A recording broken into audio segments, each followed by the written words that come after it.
because if they challenge a signature, you have to go to that person's house and get an affidavit and have them sign it and get it notarized. They make it so fucking impossible to run that no one can get on the ballot. It's a racket, and these lawyers and judges are ruthless. Ruthless. They don't give a fuck about anything. They just go with the status quo and the standard. If there's a lawyer speaking, they've got the judge's full ear, and the judge is just gonna give you a bullshit summary judgment and say, "Have a nice day, sir. Bye." But what about those money issues you had? You recovered from that? I mean, I'm like still in a good position, but like I'm fucked. I'm basically bankrupt. But they can't take my VA disability money, and but these lawyers ruined my life. They fucking ruined my life. They bankrupted me. Yeah, they'll do that. I'm finding more and more. How did Shakespeare say the first thing we do is kill the lawyers or something like that? Man, this really healthy guy at Citigroup who was my business mentor in college, I was like, well, I'm thinking about going to law school after after undergrad. He goes, don't do that. I fucking hate lawyers. You know how much lawyers have cost me? Fuck lawyers. Do not become a lawyer. There's enough lawyers. And I wish I didn't take his advice. I wish I would have gone to law school. I feel the same way. They were pushing me to study law. I just didn't want to deal with all that. I'm not a combative guy. It's a license. It's a license to steal. Isn't it though? They literally stole. They took 2 of my checking accounts. Just bye. Just total summer. It's crazy. Yeah, I found out that one of these organizations in Israel that they always advertise for consumer.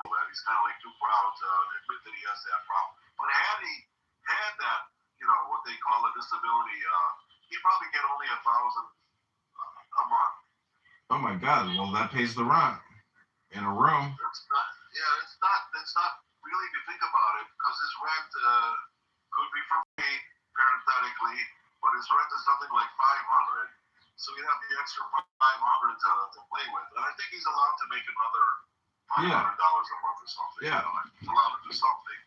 Then people always do things under the table. The guy can teach English or something, and there's shit that he can do. Yeah. Another thing in Israel is if you own an apartment, and then again, if you own your own real estate, I don't know if they give you disability. I don't know if that excludes you disability. It's all just based on whether or not he qualifies because he paid in, and then the judge determines that he's mentally or physically disabled. Correct earlier, right? Yeah. It's disability income. It's not Social Security income from retirement. Yeah, I hear you. Yeah. It's a different program, but it's one that he can qualify for if he has a mental disability. Well, it's something where... it's ssa.gov. That's it. You go on there. It takes you 50 minutes to fill in the application. That's it, huh? That's it. And then they have his work history. They know how much he's already paid in. And, he could listen, it could be a huge stress relief for him. You never know. Huge. No, It doesn't take you much time to do it. It's all there. It's all there for the taking. We just got to move him a little bit. He's just got to be motivated. He's got to have the right kind of thinking to get there. Well, get a conference call with him and say, hey, I got an attorney who's going to fill out all the paperwork for you. And then just put me on the phone and I'll say, hey, Ronnie, I'm on ssa.gov. I'm going to fill in your application. Maybe he'll calm down then, huh? Dude, you have no idea. Stress kills, and not having money to buy your groceries, not having money to take an Uber, like it fucking kills you. It kills you. The stress. Yeah, I know what you mean. I've been there. Yeah, it's miserable. You gotta have that monthly vig to at least cover, the standards. I used to think I would join a kibbutz when I was younger just to avoid all that stress, but I never came around to it. That's socialism, isn't it? I don't know what to say. I know people that will qualify, and they're like, I don't give a fuck. I'm like, well, then you just don't give a fuck. You're gonna die miserable. Yeah, yeah. Well, if someone has a psychological profile, I wonder how that affects his, like, can he drive a car? I suppose he could, right? He can't carry arms, though. He can't work like a security guard or something like that. It's not about that. It's all about the judge talking to the attorney. The attorney says, "This is Exhibit A, Exhibit B, Exhibit C," and then the judge says, "All right, I find you unable to return to work. You have been granted Social Security disability income by this court on this date. Congratulations, Ronnie. You're no longer, this is your new check. Congratulations." Stanley, do you know how many illegal aliens came here and got awarded Social Security disability the day of? It's a fucking scam for these lawyers, for these judges, for these aliens. It's fucking horrible.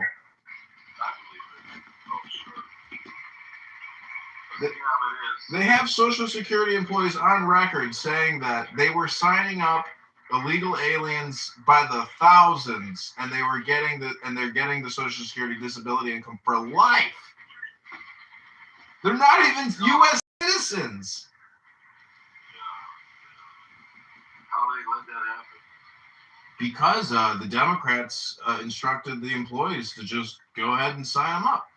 And the judges are all Democrats, and the judges are like, great. Yeah, the judges are all Democrats. I agree. What's going on with this anti-Semitism on both sides of the spectrum there? Are there Republican anti-Semites? Are they serious?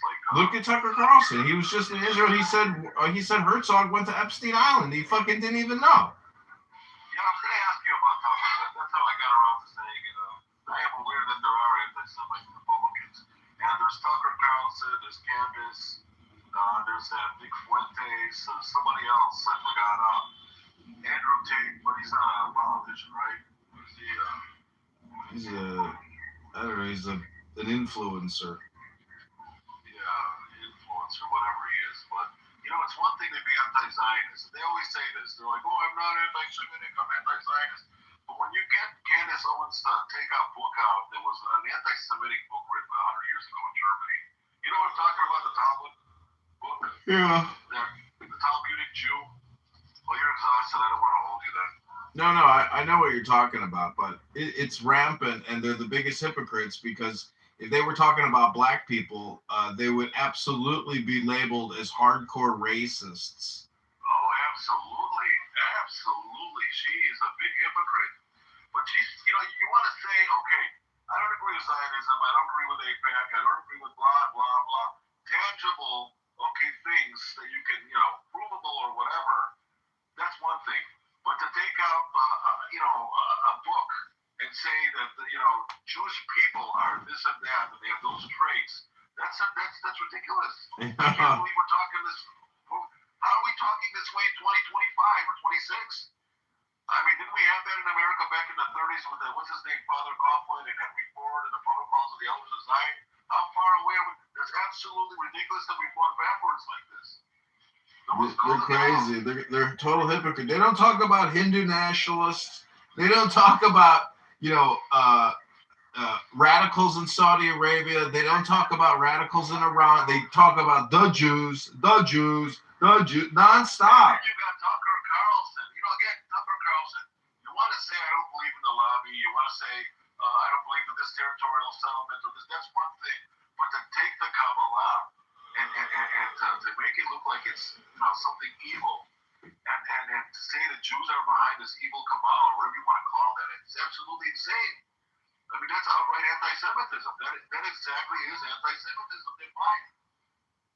I don't get it. They're not ashamed of it anymore. You know what I mean? They used to be. Am I wrong? No, you know why? Because I think they've had every conversation there is, and they find that the extremist conversation and the extremist content is what spikes their numbers and probably gives them dopamine because they themselves are so devoid of God. And if they're going to do this, they're basically saying they're atheists and they're racists, They are racist and they're yeah. Does this mean that Jews are losing the grip of No, they're being slandered. They're being defamed. That's what's happening. Yeah, it used to be a lot more difficult to be able to do that. Are you kidding me? My great grandparents had to leave Eastern Europe because they were being slaughtered and defamed daily. They came here through Ellis Island, probably like your fucking grandparents or parents, because being defamed and literally murdered. Well, that's exactly my point. That it's gone full circle. There was a time, when Holocaust and the protocols and the pogroms and all this, and then seemingly, like in the 50s and the 60s, when things were going well in America, this didn't seem to be, that pronounced. But now it's just blatant in your face, probably because of the media as well. Kind of like Marshall McLuhan said, the medium is the message. Yeah. And maybe that's what's going on. Every idiot has a voice now, and everything can go viral. No matter how stupid, it can't go through censors anymore. Maybe it should have. I don't know, but I don't know. So it's discouraging. I'm kind of happy that I'm in Israel, so I'm not dealing with all that shit. But I understand that it's pretty bad. And when I saw during the war that Jewish students couldn't even go to their classes, that's absolutely insane. Can't go to synagogue. I mean, I expect that from a Muslim. I didn't expect that from a Christian society. Yeah, just you can expect the situation to get more and more dangerous because the mind virus is real. Yes. That's what I was going to ask you next. It is getting worse, huh? It's going to be bad. If Orthodox Jews and people who are public don't take, total precautions and security, like there's so many nutcases out there that. My dad worked for the Jewish Federation in Chicago for 20 plus years doing security, and it's a real serious threat. Like there's a lot of whack jobs, and on Clubhouse here, that's the type of insanity. Like that guy Resistance, he's physically attacked a Jew in the street just for being Jewish, and had to go to court. Was that Yosef Haddad or was that Norm? So he claims. No, he just attacked some random guy. That guy's a nutcase. They said, why did you attack him? He said, because he's a Zionist in the fucking streets. Yeah. That's a nut job. He is a real... Wasn't he like a former criminal? Big surprise? I think Norm knows I guess, his record. But that's nothing. It's the jihadists. It's the whack job, illegal alien or, refugee status, Muslim, radical, young male, alpha male, who gets a box truck and decides to drive through a parade or something. Like that's the type of, easy terror that's out there. And, it makes me not want to go to any kind of public events. Like I don't want to be a victim. The science fiction is becoming science factual. It's just amazing now that they have all the means of communication. Soon they're going to have the weapons pull off this kind of thing. Weapons are getting more and more advanced. God damn, this is a noisy city. Do you hear this shit in the background? Yeah, Tel Aviv is fucking noisy, man. And it can get dirty and dusty and it's savage. Dude, I call people call me from New York. 5 o'clock in the fucking morning, I'm up, okay, having my coffee at the cafe. And you won't believe how much noise there is in the background. People from the other side of the planet saying, what the fuck is all that noise at 5 in the morning? Street cleaners come out, the vendors come out. It can be stressful there, man. Tel Aviv is like... It's a pressure cooker. Yeah, it's a pressure cooker there. I mean, holy shit. I like looking girls, though. I like looking women, though. You know what though? In every major city in the summertime, there's a lot of good-looking women. Every city. When I was in Chicago and I was putting myself through school as a cab driver, I had people from all over the country. Yeah. They're like in the cab. They're like, "What is with the women in this city? So many beautiful women. Yada yada yada." I took it for granted, but yeah, you're right. There's beautiful women everywhere. Yeah, but yeah, I mean. There's a lot in my uncle drove a taxi. His name was Barton. He went to Roosevelt. He got his undergrad in business at Roosevelt. Then he went into insurance. Oh, really? Yeah, independent breath. The guy was addicted to talking about life insurance policies. Oh, I know people like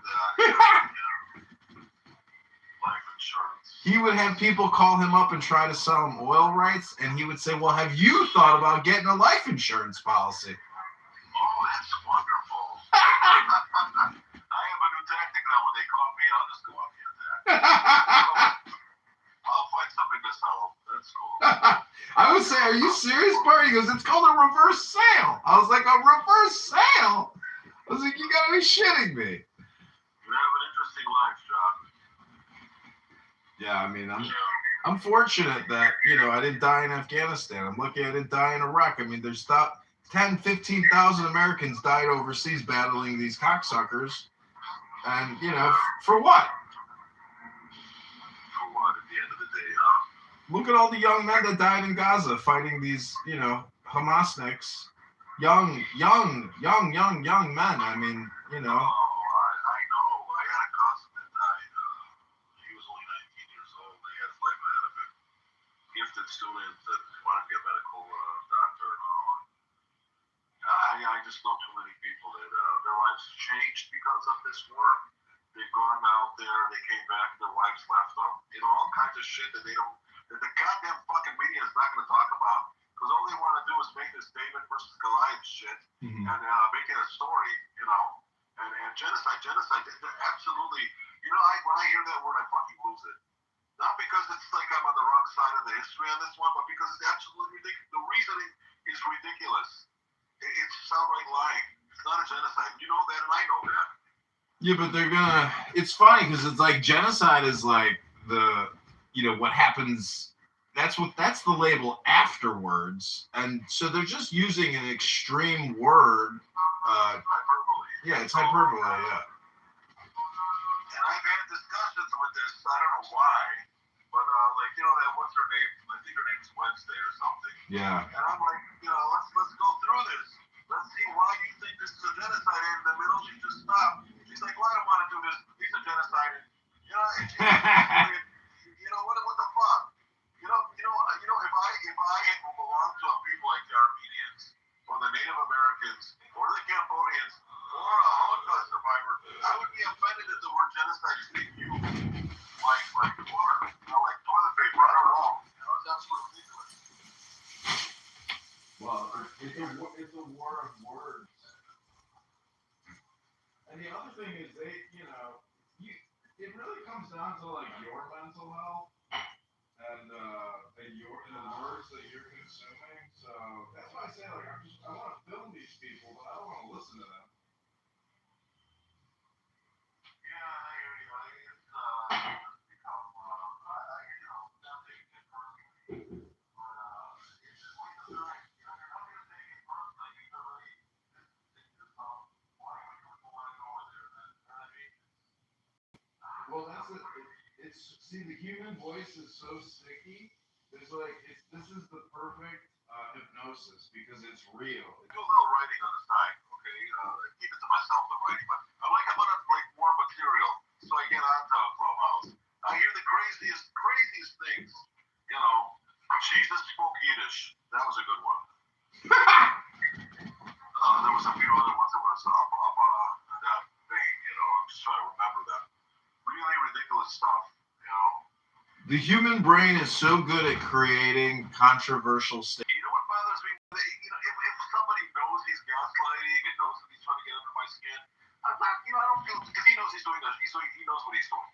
It's the ones that do not know that scare the fucking willies out of me, It's the ones that really cannot distinguish, 75% of the Armenians that were unarmed, they got wiped out. They use the word genocide and what's going on in Gaza and say genocide. And that's the ones that really fucking, I don't know what to do with them. You know what I mean? Well, there's nothing you can do. It's just like these people aren't teaching meditation. They're not telling their audience or their fellow speakers to go within to solve these problems. They're not doing personal development. They're doing hardcore, radical, extremist politicking. Yeah, that's a good point. It's a very good point. They're not your friend. And as El Normo pointed out to me, these people fucking hate you. They want to kill you. And it's like, holy shit. You know what? You know, like, fuck these people. But at the same time, like you want to monitor them, but I don't know. I'm just at that linguistic point where I'm like, I want to control what I hear, what I say. I hear you there. Yeah, absolutely. Because it's not good for your mental health. Look how I impacted you just by bringing up your brother. You said you couldn't even fucking go to sleep. You're like, you couldn't stop thinking about it. It's because I injected a mind virus into your brain. You know, and that's part of what I want to teach people is like, you know, we are our well-being can be dramatically impacted by what we listen to. It's not healthy to go into Amir's room and listen to that bullshit because they're the ones suffering from the mind virus and they want to spread the plague, you know, the syndrome. They want to share the infection. That's what gets them off. That's what makes them feel better about themselves, you know, and pulls them out of their own depression. I spend a lot of time reading books here, and if I didn't do that, there is no way I would be able to counterbalance the radical hate and nonstop stupidity, because it's brain rot what these people say.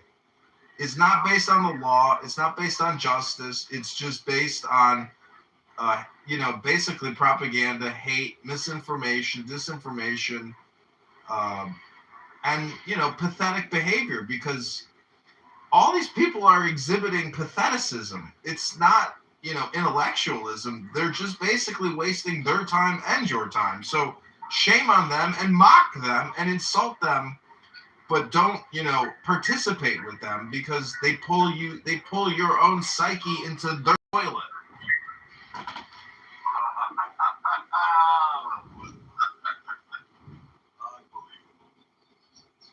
Or worldview or opinion. And none of these people ever talk about the law. They support the terrorist attacks on October 7th, and they claim that that was a military attack, not a terrorist attack. And they're supporting hardcore piratism and Islamic jihadists. And they know it, but they just don't care anymore because they think that the Israelis, aka this Zionist entity, as Amir loves to say, this Zionist entity. Oh, okay.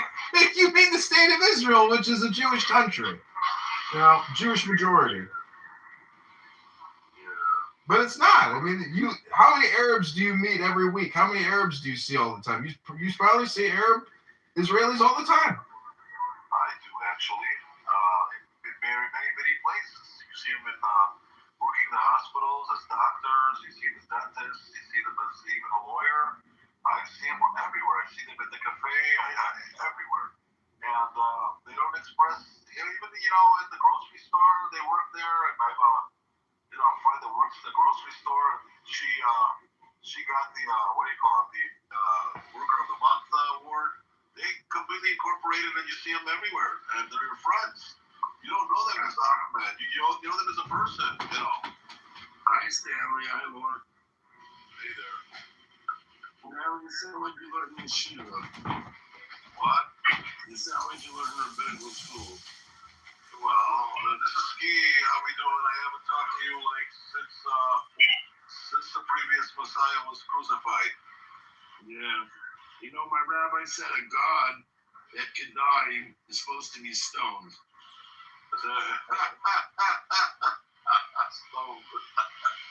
Well, we'll offer him the finest reefer that we have. That's the way he's going to get stoned by me. Wait, what's going on, Ski? Where are you? You there? Was he out? What happened? You threw him out?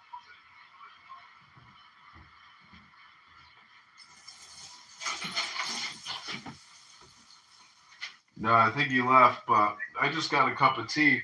Oh, he's in the other room now.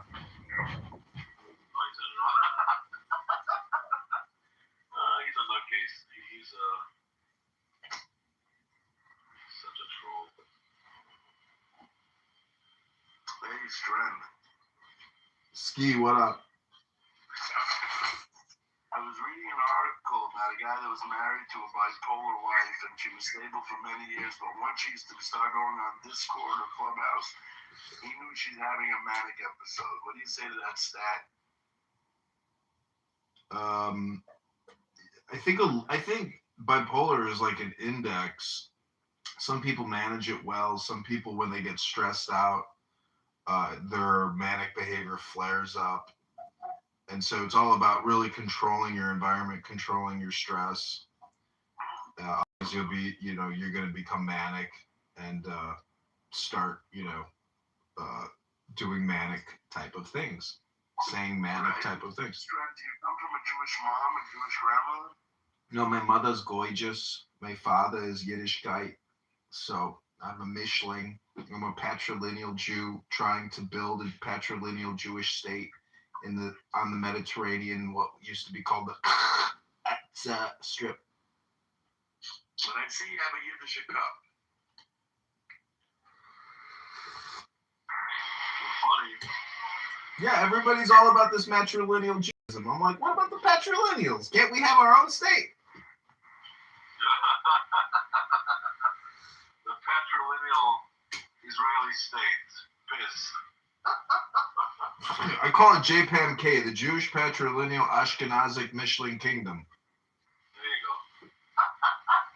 There you go. JPAMK.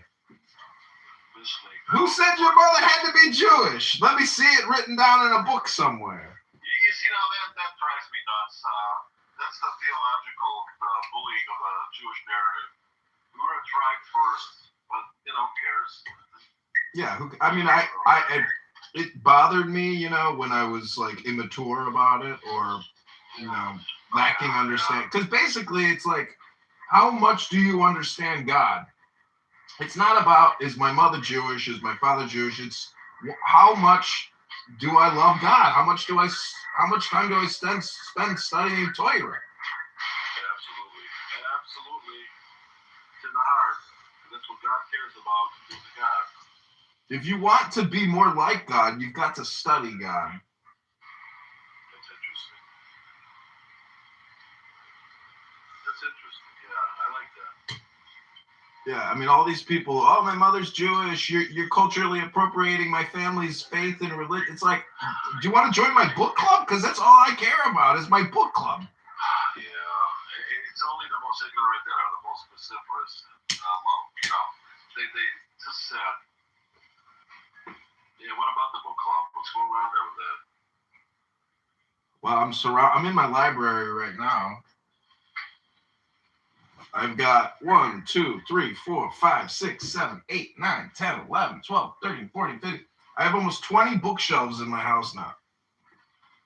Oh, yeah? The woman who has brought all these books to my house, because I bought them all on eBay, I gave her 10.11, 10.9 as a Christmas gift. Oh, nice. I've been studying Kabbalah. Studying Kabbalah. What authors are you reading? You read Berg or something more Sholem? No, I'm reading a medieval Jewish rabbi called Eliphas Levi. Oh. But it's like, I would say it's more like British Kabbalah, English Christian Kabbalah. But I think he had to pretend he was a Christian to get around the censors in the 1600s. Yeah, it makes a lot of sense. That's what they had to do. What do they call it? Conversos, Moranos. Yeah, he was Spanish. Yeah. But the aristocracy loves astrology. Aristocracy loves astrology. Yeah, Kabbalah is basically astrology in a way. You can. Well, there's a lot of astrology in Kabbalah. Yeah, I'm not doubting that. Yeah. Kabbalah, I think, but I'm intrigued by the wordplays. I love language, so a lot of this gematria stuff is kind of take it for what it's worth. Well, I got this. There's this one Jewish guy from Beverly Hills named Dr. Paul Foster Case. And when I was living in Los Angeles, I was in an antique shop and I picked up a book called The Secret Keys of the Tarot. And the tarot is all Kabbalistic. Yeah. Where was this again? It was in San Francisco? Los Angeles. Los Angeles? A bookstore, you said? An antique shop. An antique shop, no less. Okay, interesting. But I have bought a lot of his books And What's the name of the author? Paul Foster Case. Oh, And he has this temple in Los Angeles called the Builders of Aditum. It's still there. okay. Do you know what the pattern on the trestle board is? No. Read this. Let me get it for you. What is wrong?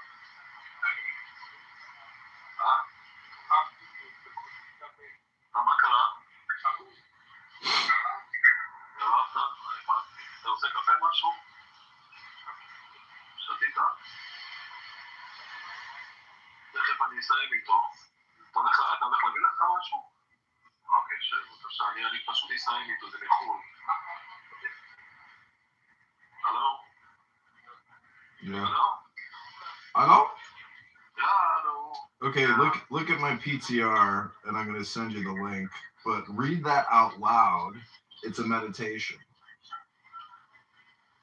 Okay, I'm gonna save this 1 second. All right, the patterns of the trestle board. All power that is. Yeah. Very, very cool. Listen, are you there? Yeah, I'm here. I got somebody that stepped in here. I gotta be with them for about 15 or 20. You gonna be around later, or are you calling right? Yeah, I should be here in 15 minutes. I'm going to put the link as well. Well. Okay, good talking to you, and have a good Purim. I hope I bought a ticket to go to Chabad for Purim. Oh, great. Enjoy yourself. Yeah, likewise. Okay, talk to you soon. Bye-bye. Take care, bye.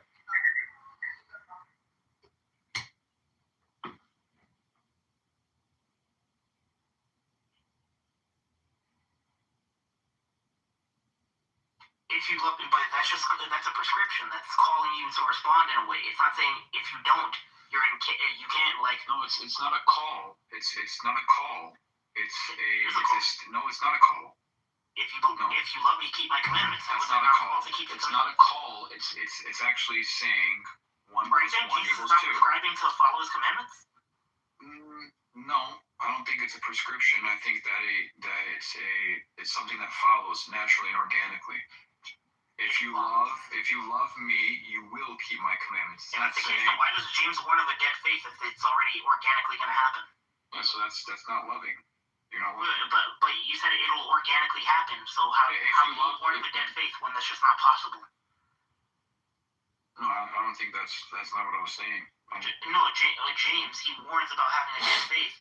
You're saying a true faith is always going to result in. So why does he give a warning about it?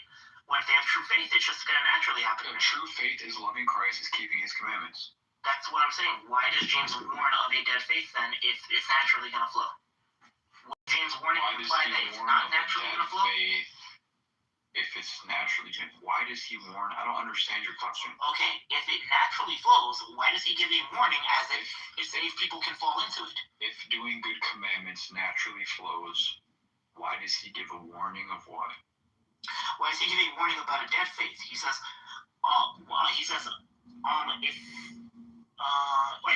but someone will say, you have faith and I have works. Show me your faith apart from your works, and I will show you my faith by my works. So that's warning the church. Hey, make sure you're having works with this. Yeah, why would he warn that? He's saying. He's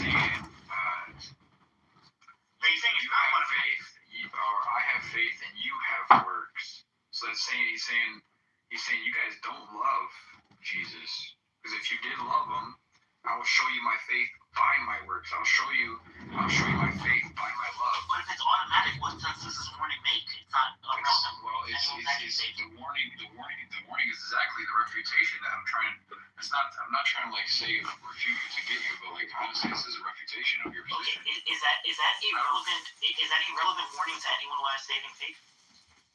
Is that a relevant warning to anyone who has saving faith? Well, saving faith is what he describes as, I will show you my faith by my works. That would be saving faith, is by my works.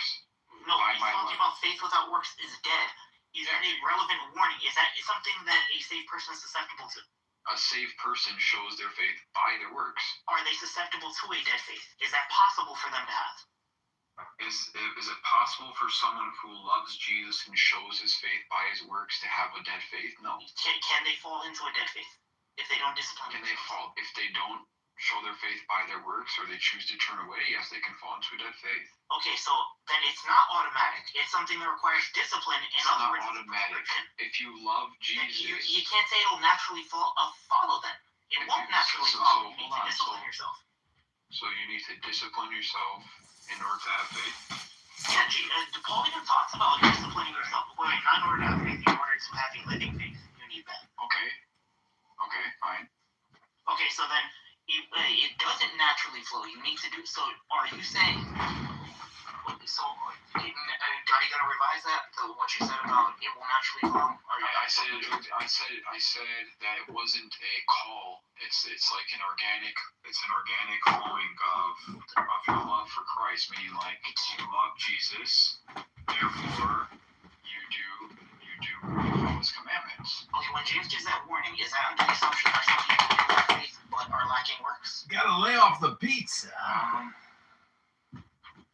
Because it doesn't. Nonsense. I think that we would have to obviously go into the nuance of what it would mean to do have faith but lack works. What is that faith? A dead faith. He calls it. Yeah, but so now we'd have to go into what dead faith is. So that's gonna get tricky.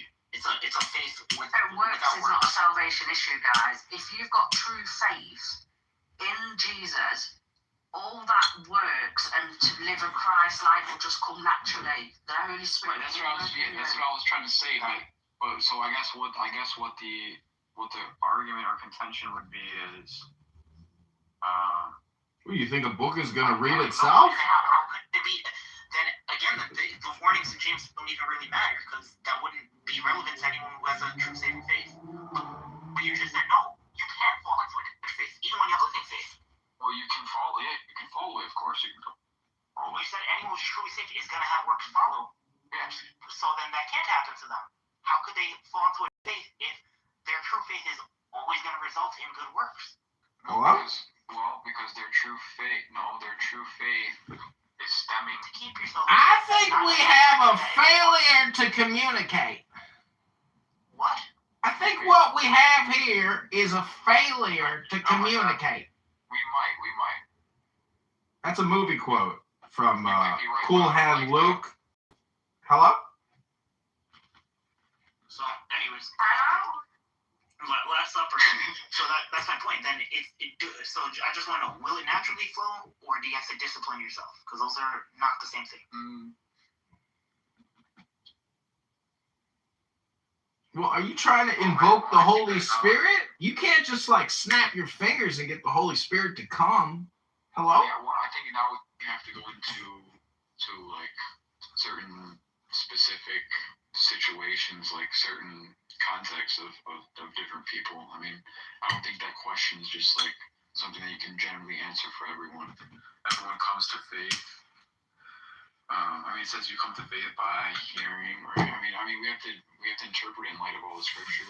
Okay, can you resist saving faith? Can you refuse it?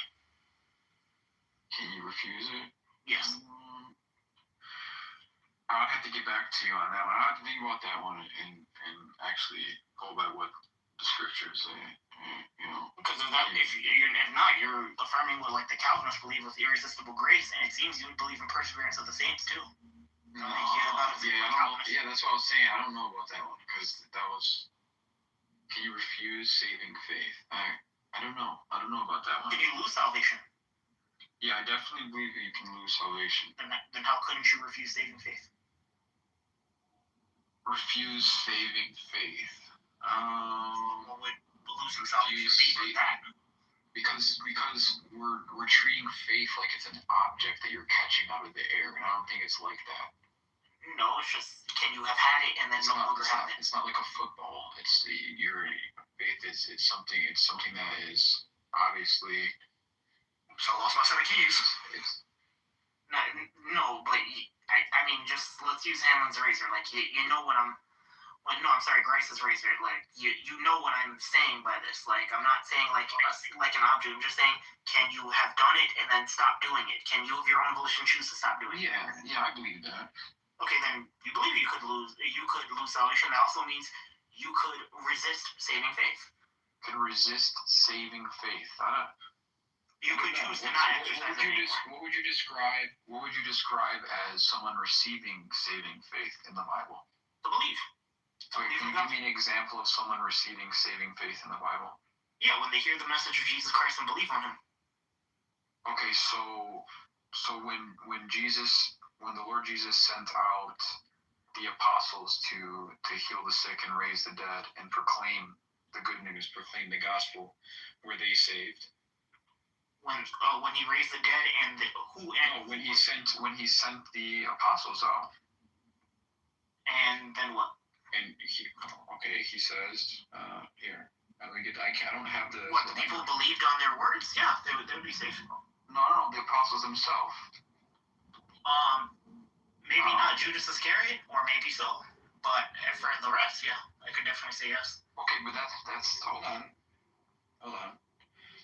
I think it's Mark chapter 6, verse 7 to 13. Then he called the 12 and began to send them out 2 by 2 and gave them authority over the unclean spirits. He charged them to take nothing for their journey except a staff, no bread, no bag, no money in their belts, but to wear sandals and not to put on 2 tunics. When you leave, shake off the dust that is on your feet as a testimony against them. So they went out and proclaimed that people should repent. And they cast out many demons and anointed with oil many who were sick and healed them. So they cast out demons, they healed people, and they proclaimed the gospel to them. So what's the question? So Judas was there. Judas Iscariot? Yeah. Sure. I don't think he healed people. He did miracles by the Holy Spirit. Yeah. So he did have the Holy Spirit. Point of order, moderators, can I ask you a question? Is Judas a saint? The one that betrayed Jesus? No, because we have hymns that we sing which says he lost his place. He was lost forever. So we don't make a judgment on his soul because the church never damns anyone, but we can say that. I mean, obviously, we don't hope anyone goes to hell, but like he was replaced obviously, and he lost his spot. So I got a picture of the Last Supper and it says Saint Judas on it. Is it talking about the same Judas? It's a different Saint Judas. Texas, I got really hurt when I saw you left. Last Supper, what's the deal? Are you coming or not? I'm having a conversation. One more minute. I thought Christians don't lie. You just said in 5 minutes I'll be there. Did I say 5 minutes? Did I say 5 minutes? I don't remember if I said 5 minutes. Let me go to his room for a little bit. If you guys are still here, I'll come back. Okay, no, this was a good conversation, Papa Kratos. I appreciate it, man. God bless you. So you gotta look up the liturgy of St. John Chrysostom or St. Basil. They're pretty much the same liturgy. Is there a specific section you want me to see in there? No, just honestly, just look that up on YouTube. The liturgy of just look up, honestly, if you look up Orthodox Church, how they do it on Sunday, that's what it is. Go ahead and say God's lawyers. Just look.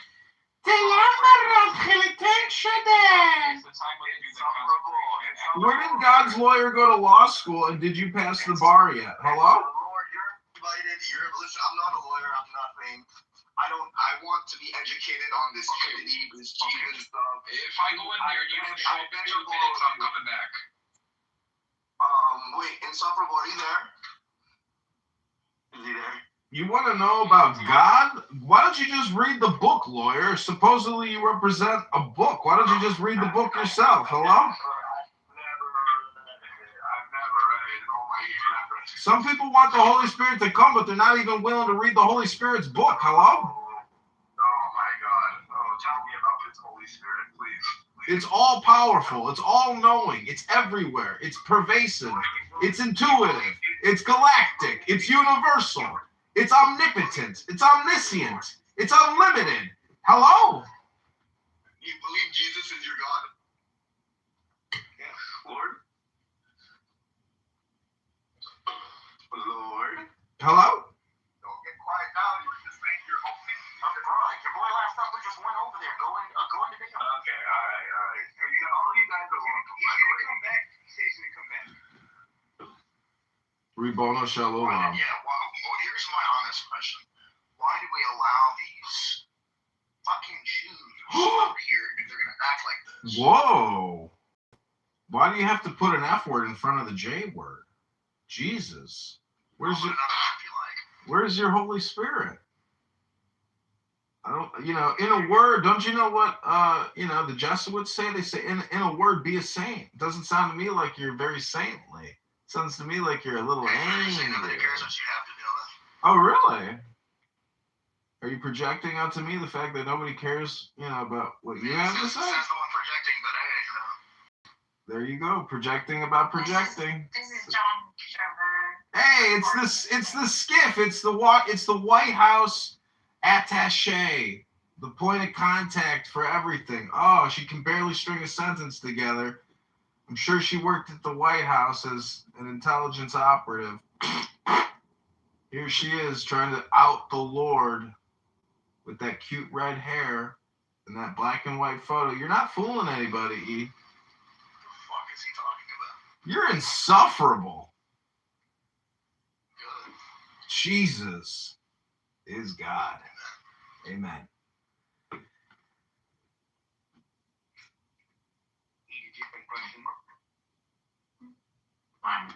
Absolute guy is, please block him.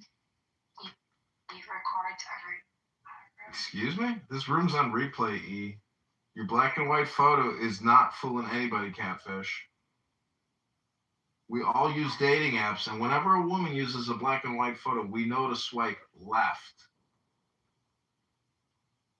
Here, I'll take the replays off that Why would you turn the replays off, Texas, bro? because she wants to ask a question and Oh, that's fair. she Wow, can't that was go actually and a really read. good conversation. Okay, no one cares about your stupid debate, Bob. Papa, don't worry about it. Doesn't it automatically save the No, prior audio? No. Oh, I thought it automatically saves. That's a that feature. She has a question. Papa, what are you writing, a new Bible? You ain't got to worry about it. Hold on, Lord. Let her ask her question. No, I didn't have a question. I literally just wanted to stay because I heard his voice and he is insufferable. Who, the Lord? Accurate. Are you talking about the Lord? Yeah. Are you talking about the Lord or insufferable? Jesus. Can we get a straight answer out of you? Hello?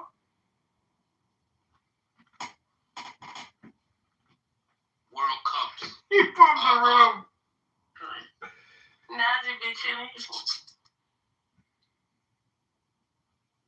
Sure, yeah. Old Testament. Yeah, that's fine. And the reason why I was even asking this question is because if Jesus and the Father,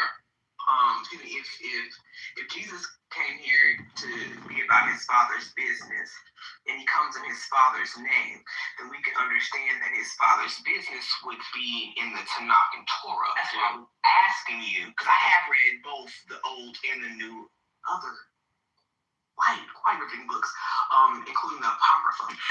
So that's why I asked you if you could show me or help me understand where Jesus learned about this Trinity. Sure. So now, before we go to this verse that I have from the Tanakh, are you familiar with the miracles of Jesus? Like, is this a book or are you talking about Like in the gospel? Gospels? In the gospel. Like he calmed the storm, right? He claims to be the one from Jacob's ladder who was standing at the top of the ladder. So, with angels ascending and descending upon him. Just he raised the dead. Just like some refreshers. He heals the leper. He spits in the mud and he creates eyes for the blind man. Water into wine. I just wanted to premise my answer with that. And so, could you read for us Proverbs chapter 30, verse 4? I'm actually in the middle of making CMOS at the moment. Okay. Could you read it for me? I'm definitely listening now. Did you get that Dr. Sebi? No, I don't. Okay. I was just wondering. He just made that popular, so I was just wondering. But alright, Proverbs chapter 30, verse 4 says, "Who has gone up to heaven and come down? Whose hands have gathered up the wind? Who has wrapped up the waters in his cloak? Who has established all the ends of the earth? What is his name, And what is the name of his son? Surely you know. So this would be the Father testifying of the Son. You mean of Israel? When he actually says that's his begotten son? Yes, Israel is his begotten son, and Israel is also a title of the king as well. So the king can be referred to as Israel, so we can refer to Christ as Israel. And actually... Huh? But, well, hold on. Let's slow down. Let's slow down here, because now what you're doing is you're conflating. So if I'm conflating, hold on. The reason why I'm saying, hold on. You gotta let me land, though. You gotta let me land, right? So if I'm conflating, then you have to show me where Israel wraps up the waters in a cloak. Did you even answer my question? Let me go back to it, because I don't even remember. I don't even know if you remembered my original question, because I don't want us to, get distracted from that. The question was, this is his only begotten son, Israel. No. My original question was, could you show me where Jesus learned of a Trinity? That was my original question. I was waiting for you to show us that. And you went way far there, and I went there, and we kind of got a little bit distracted. And I wanted to bring it back. I told you. Where was that book, chapter, and verse? I told you that question that you asked me was indicative of someone who's never read the Bible before. Because Jesus didn't learn about a Trinity, he reveals the Trinity. He reveals the nature of God. You didn't learn about a Trinity. That means that you never read the Bible before. Jesus, he must have had a library somewhere. Do you think Joseph had a bookshelf in the house? So again, I was He's in the Father's in him. Really? So where does the Father say that? Where does the Father say that Jesus is in me? Where does he say that? I'll wait. Well, everything that the Father does, he does it through the Word. Oh, okay. And if that's the case, could you show me book, chapter, and verse on where he gave his word about Jesus Christ specifically? Yeah, it's called the Book of John. Well, I just See, God doesn't speak there, Lord. Oh, I God. don't know if you heard. I was actually talking to last. I know. Hold on, last supper. I know exactly what It's a black you're woman with a so green I was bean. just sitting here speaking She's all to powerful. Last Supper. She got the Holy Spirit inside of her. Hello? So with that being said, go ahead, Last Supper. Yeah, so I went to Proverbs chapter 30, verse 4. Yeah, and you're talking that was about Israel, where the Father actually named him as his begotten son. Okay, so who has gone up to heaven and come down? Who is that about? Did Israel come down out of heaven?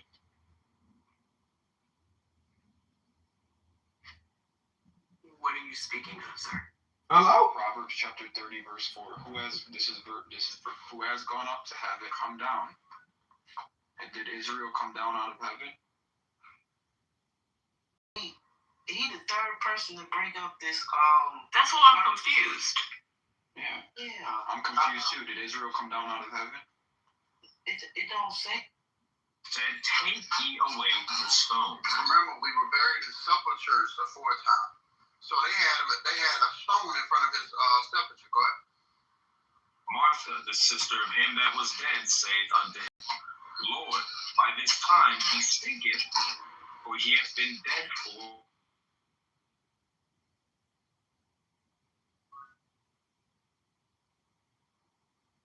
Assalamu alaikum. I'm trying not to swallow my spit. Hello?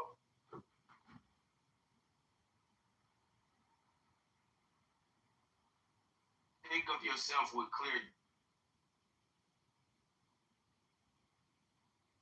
Hello?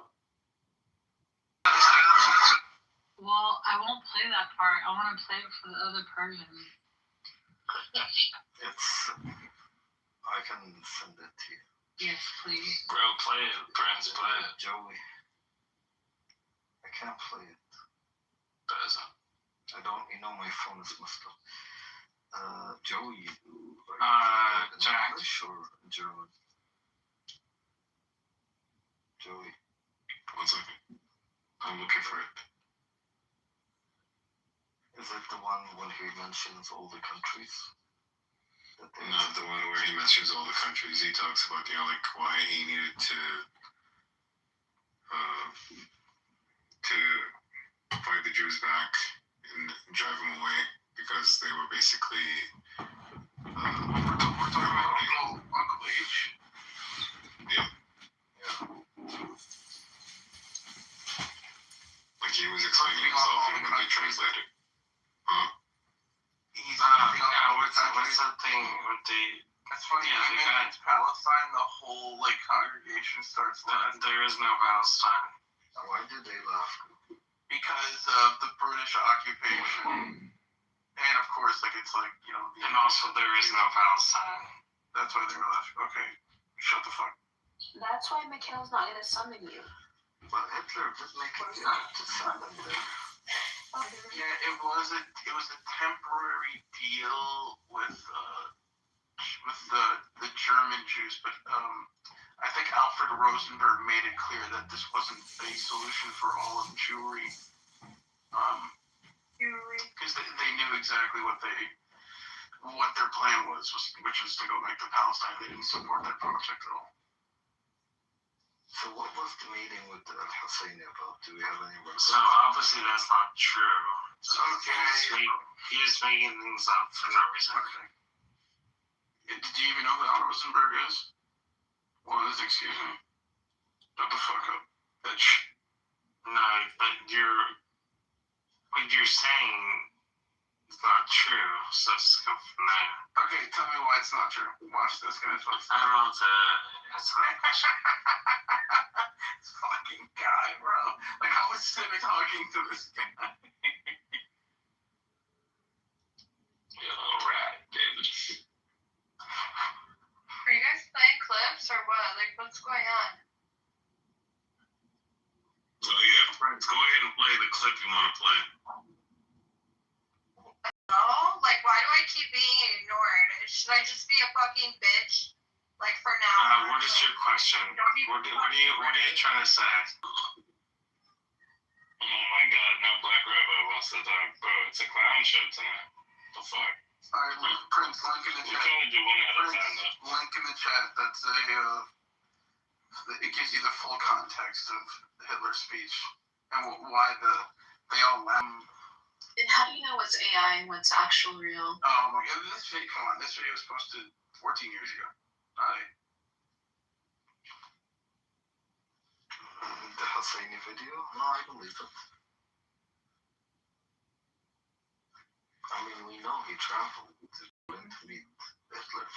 But it's interesting that Hitler would even meet with Husseini. He's not of any diplomatic stature. He's part, bro. He's the opposition to the British in the Middle East. Would that warrant the Fuhrer himself to meet with him? I mean, keep in mind, we're talking Germany, 1941. Right, we're talking. Yeah, but he's going up against the empires. He met him in North Africa too, bro. Hitler was going after wherever they were at. He wasn't just doing Europe. Egypt, everything. Algeria. Okay, I want an honest assessment right now. Who in this room believe the world would have been a better place if Hitler won the war? The world would be a better place. This might be shocking. Yeah, I think the world would have been a better place. What's your evidence for that? Well, Is it just me? Okay. yeah, I think communism would have never had the foothold that it had in Europe at the time, and there wouldn't have been an exportation of communism if Nazism was the bulwark that prevented it. I think even what's his name? The system would have the Nazis built. Well, look, it's not. I'm not talking an absolute victory, but I think what's his name? General Patton even sort of iterated the same thing about how we fought the wrong enemy and how we could have, at the very least, used the Nazis as a bulwark. Yeah. Look, you know what? I do take that back because there was General Plan Ost and all these programs to want to ethnically cleanse Eastern Europe, and Hitler had his own imperial ambitions, but Yeah, I mean.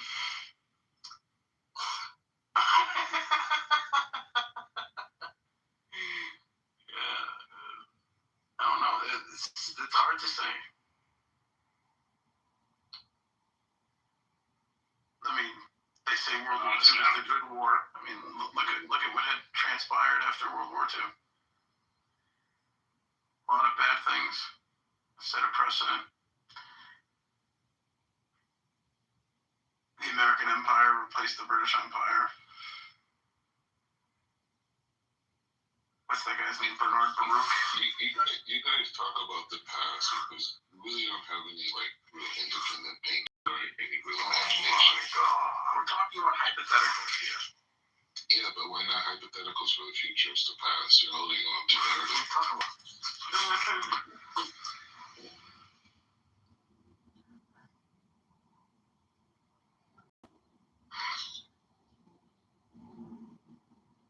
Like really, you're very disruptive sometimes on stages when we're having a serious conversation. Oh, okay. I'm sorry. No, that's why I put you down yesterday and then you left. All right. I don't remember. So you tell us, Dr. What do you think would have happened if Hitler won the war? There'll be no America. What's going to happen to America?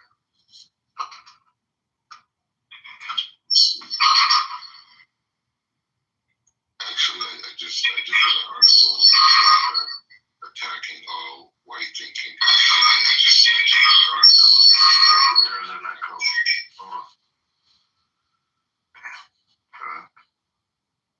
Yeah, and I circulated around the Jewish community. No one said anything yet.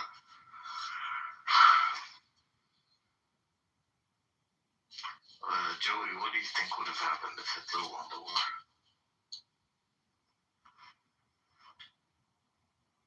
There would be a world with fewer Jews. Yeah, there definitely wouldn't have been no Israel. Yeah, that's for sure. Yeah. So. But tell me, I want to know, what do you think the world would have looked like?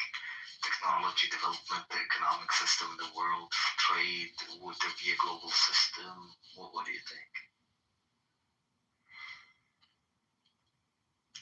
Or would it be Nazis? The goal was to, Hitler, his policy was Lebensraum, right? So he wanted to conquer all of Eastern Europe going into the Ural Mountains. Because even Hitler understood what he understood what the British ambition was. And this is sort of the hidden grammar of both World War I and World War II. The goal was to prevent any forging of alliance between the Soviet Union or just Russia and Germany. And this is still very much the foreign policy of the Americans, right? This is why the United States so vehemently opposed the Nord Stream 2 pipeline. So if you can meld German innovation with Russian natural resources, that's enough to isolate the United States and possibly dominate the entire world. It's called the Halford-Mackinder thesis. Hitler also understood this within his own paradigm, which is why he believed in conquering the heartland. So Eastern Europe was the goal. And if he could conquer Eastern Europe, the oil fields in Romania, get the breadbasket, which was Ukraine at the time, and conquer the European part of Russia, then he felt he could rule an empire from there. I think that the goal was Germania. I think that was the name he wanted to use. But yeah, I don't know. Who knows? People say Hitler was an agent because of, they say, there's a lot of people who say that Hitler was an agent of the British because he attacked the Soviet Union, and which is exactly what the British wanted. I think Truman said something to the effect of, if we see the Germans winning, we ought to help the Russians, and if we see the Russians winning, we ought to help the Germans. So what if Hitler didn't fight the Russians and didn't break the non-aggression pact? Well, that's the thing. the operation is escaping me because initially, a lot of people don't know this. Before the invasion, before Operation Barbarossa, the Soviet Union was the primary source of energy for the Nazi war machine. They were the ones that were helping the Nazi war machine with their resources until, Hitler double-crossed them. And Churchill had planned on preemptively bombing the Soviet Coast. And if that were to have happened, we'd be down. That's it. Please. Biggest man that you hang around. I'm not gonna do that, Juice. I'm good. Just say he was only kidding, man. I ain't do anything wrong. So you meant everything you said, even In on the the chat. about things. Like, you don't mean that about me. I was like, you fuck with white bitches. You can't say that. You gotta apologize, bro. I love all y'all. Right, but so then you don't put stuff like that. You don't mean that. What y'all do to me is unfair. Y'all never apologize to me about wrong shit that y'all do. So I'm not. So now, ain't you the elder, bro? So you want to for that now? You want to for that? You're supposed to be the elder. Look what kind of example you set. Respect is where it do. Come on. Respect is where it do. Respect is where it do. Just because you're an elder don't mean that I don't demand my respect too. You know, you got That elder not supposed to go tip for tat, bro. No. And I left it alone. All of y'all jumped on me. And I leave it at that. I said it many times. I apologize. I already said it.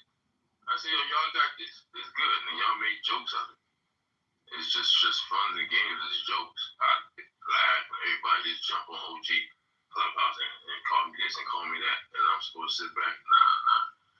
Hey, I try to support. Y'all made it something negative of me supporting. Y'all switched it up and turned it to what it was not supposed to be. So, no, I'm not going to apologize to nobody when I try to support. It goes that way, so it is what it is. It sounds like to me you're in your feelings as an OG, and that's why, I don't know, are you in your feelings, OG? Man, what I know was right. It's not about feelings. I supported, and it was told to me it wasn't the right way to support. It was negative.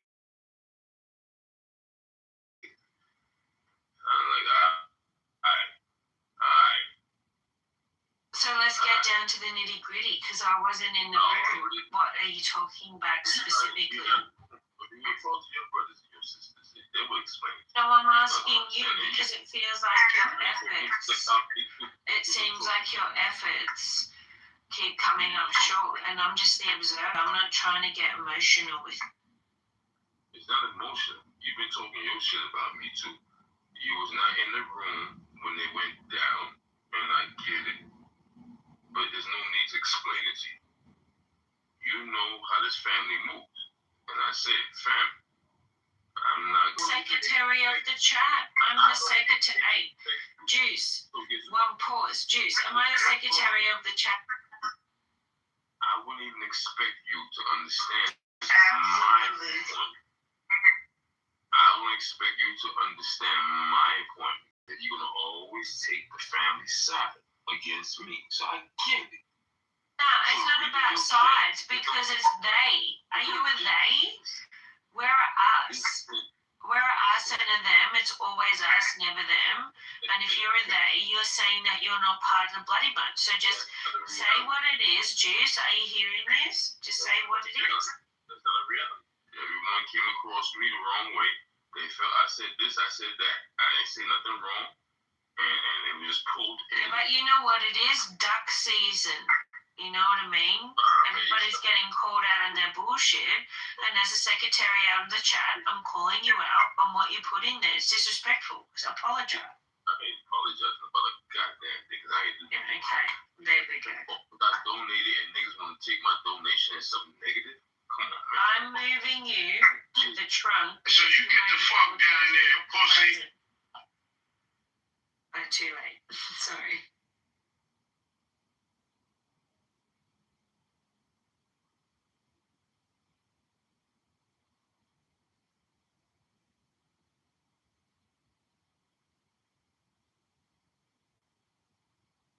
You don't want to hear you crying, pussy. Don't fucking cry. Fuck out of here with that shit.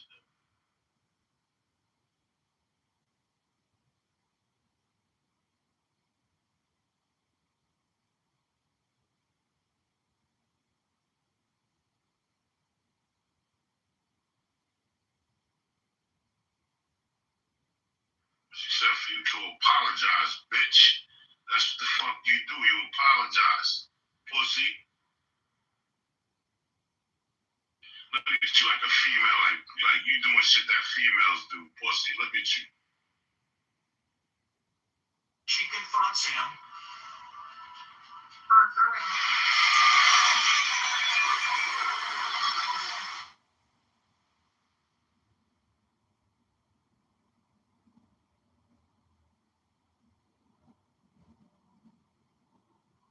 Out of control.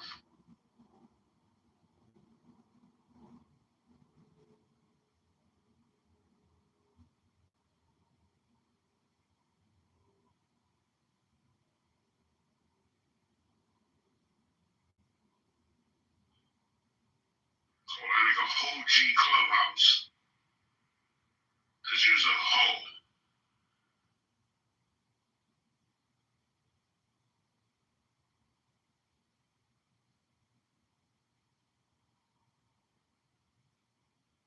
Going around in real life and on the app looking for love. You're just love on the app. And now you're just looking for belonging. And you're stuck in 89. And we're just trying to help you grow. Yikes.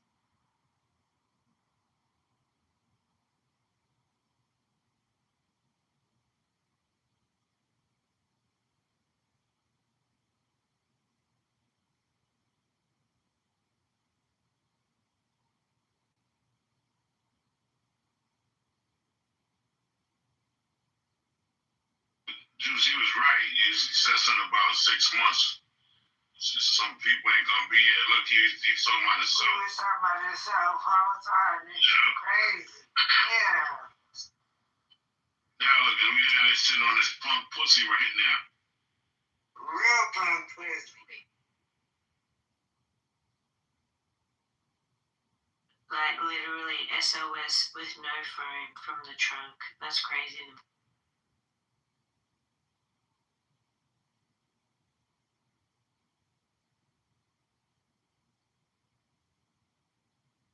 Cut that nigga Wi-Fi out from the trunk. He can't write nothing.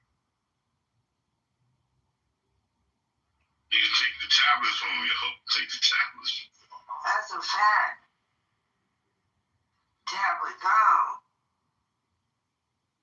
See, now niggas took your tablet now, look, you see?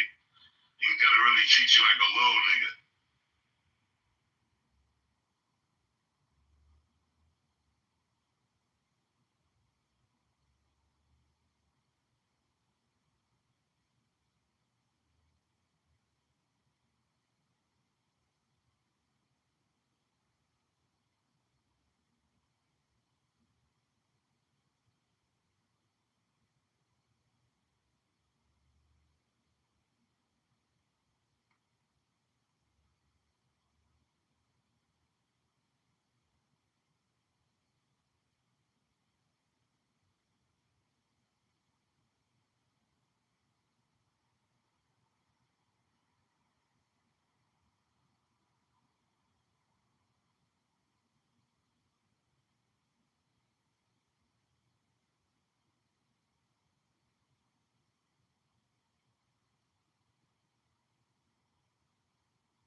Let them do what they do. Rob, I'm gonna text you, bro. I want my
That's how the black people were able to rearrange the political system in America to their benefit. Something I didn't even acknowledge them as human beings. They changed it around. That's what the civil rights movement was. It was a rearranging of the geopolitical landscape in America. Civil rights movement, aka the Black Jewish Alliance. Whatever you want to call it. Anyway, Kanye West threw that one on the all the youngsters here. I put that explains the new economy that they're going to be doing with post AI. I give vivid details on how to prepare. Let me tell you something. Number one, the fear of AI. The west side, the best side. It's not going to replace all jobs, and people are not going to be unemployed, and the government is not going to give universal checks. Okay, AI is being already integrated into the economy and is replacing certain jobs, but other jobs are being also created to other jobs, especially in the AI field itself. That's number one. Number two, AI can be regulated. A lot of governments, including that of the United States, regulate AI to prevent major layoffs like this. Companies cannot and will not willy-nilly replace. There's a reason why many European countries till this very day do not allow Uber. Southern Mediterranean than Kurds. You know that for a fact, right? You understand that Arabs look closer to European counterparts than you do, especially Southern Mediterranean counterparts. I think Moroccan and Egyptian somehow Italians and Arabs share blood. Like we have a concise in the future. And I even have Prince. I even could show you what national security is going to look like post this era. I've already designed out. This is all the basis of my presidential campaign. Everything you're saying, and I'm giving these ideas, and now I'm publishing my next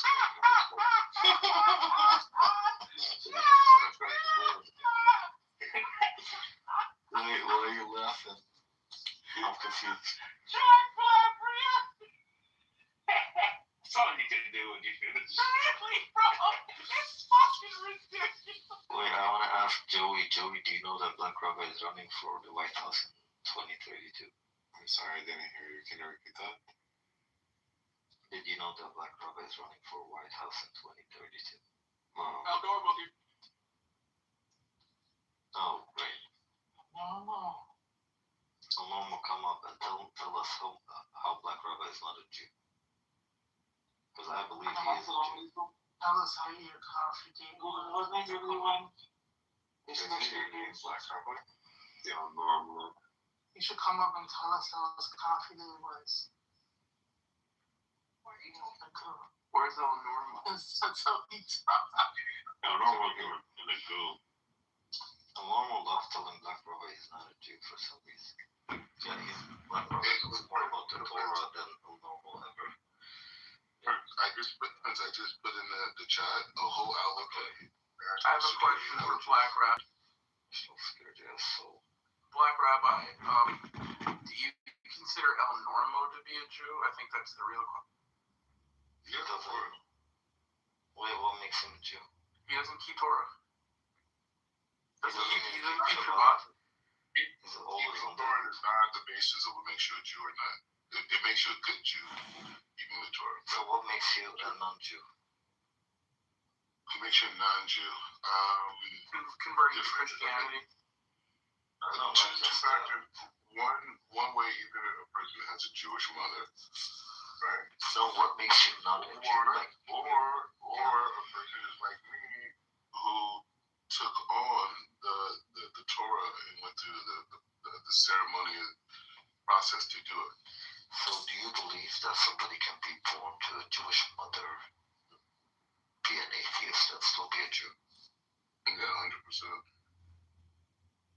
Unfortunately. Where in your Torah does it say that? I've seen that were like idol worshippers at times. I mean, it's like also the Tanakh. Like, it's not being a Jew and being righteous. Wait, what kings? Can you name them? Was King Manasseh doing I mean, dude, we have really bad people at different times. Solomon began to start worshiping idols. The wind carried the sound of rain across the valley. I read aloud. He knew the promise of Jesus. Down and let the guitar practices. The wind carried the sound of rain across the valley. I read aloud. He knew the promise of change was close. I said, down and let the guitar. The wind carried the sound of rain across the valley. I read aloud. He knew the promise. No, because when people die, What did you say? Did you say, group? What was your position on this one? 79, 45. King Solomon? Goo, why would you say that? You're weird, bro. Put some respect on the messengers of God. none, nobody is right now. I mean, is that a Christian position or something, or I'm so confused? Anyways, let's move on. He doesn't want to elaborate, obviously. He fucked up what we did. You need to go to confession. Joey, you need to vote for Black Rabbi. Wallah, Joe, you think I'm joking? By the way, I'm not joking. He's been preparing for his campaign for the past 2 years.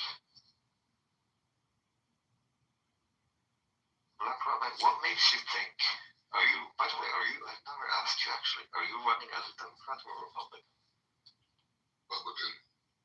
Republican. And what state are you from? California. So my question to you is, why on earth did you all of a sudden decide to jump to the highest office in the land instead of at least doing what the average standard politician US has done, except for Donald Trump, which is like start with the low offices to reach the high office? You didn't run for mayor, city council mayor, you didn't run for Senate in your state, you didn't run for Congress. I did run for Congress. In 2016, I ran as a Republican nominee in California. I lost against Karen Bass. 37th. Okay, that's a Democrat district now. Yeah. The most Democrat district in America. Okay. So. And I still got over 10,000 votes. How many votes? 10,000. Okay. And what makes you think people are gonna vote for you to run? Like, what makes you think you're gonna even make it to the Republican primary? And what is the requirement to get into the primary? The thing is, what I'm doing and going to expand is I'm gonna create my own grassroots movement. So I'm creating my own movement around these ideas I'm posting in each other. I'm a build community organizer. So let me tell you something. I'm gonna say it in front of school.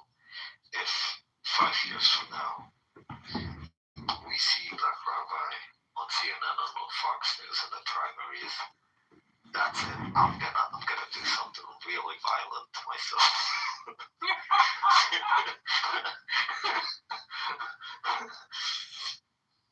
Listen, I'm just saying crazy shit does happen, and if this guy makes it to the primary, we're all fucked. Why? I told you I'd be a great friend to the Muslim world. I understand. We get that form because it's not going to be endorsed by anybody worth a damn. Like Black Rabbi, to be up in that space, there's a lot of things that you have to know. But you have to be sponsored by certain entities, and I doubt that you're even remotely in that class, bro. Like it's just what it is. That's naivete. Oh, it's not naivete. Hey, I'm gonna tell you something.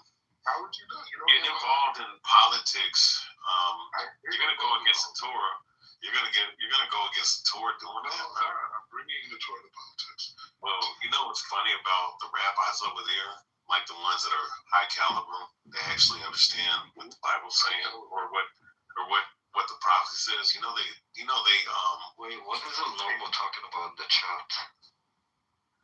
Who is the normal addressing?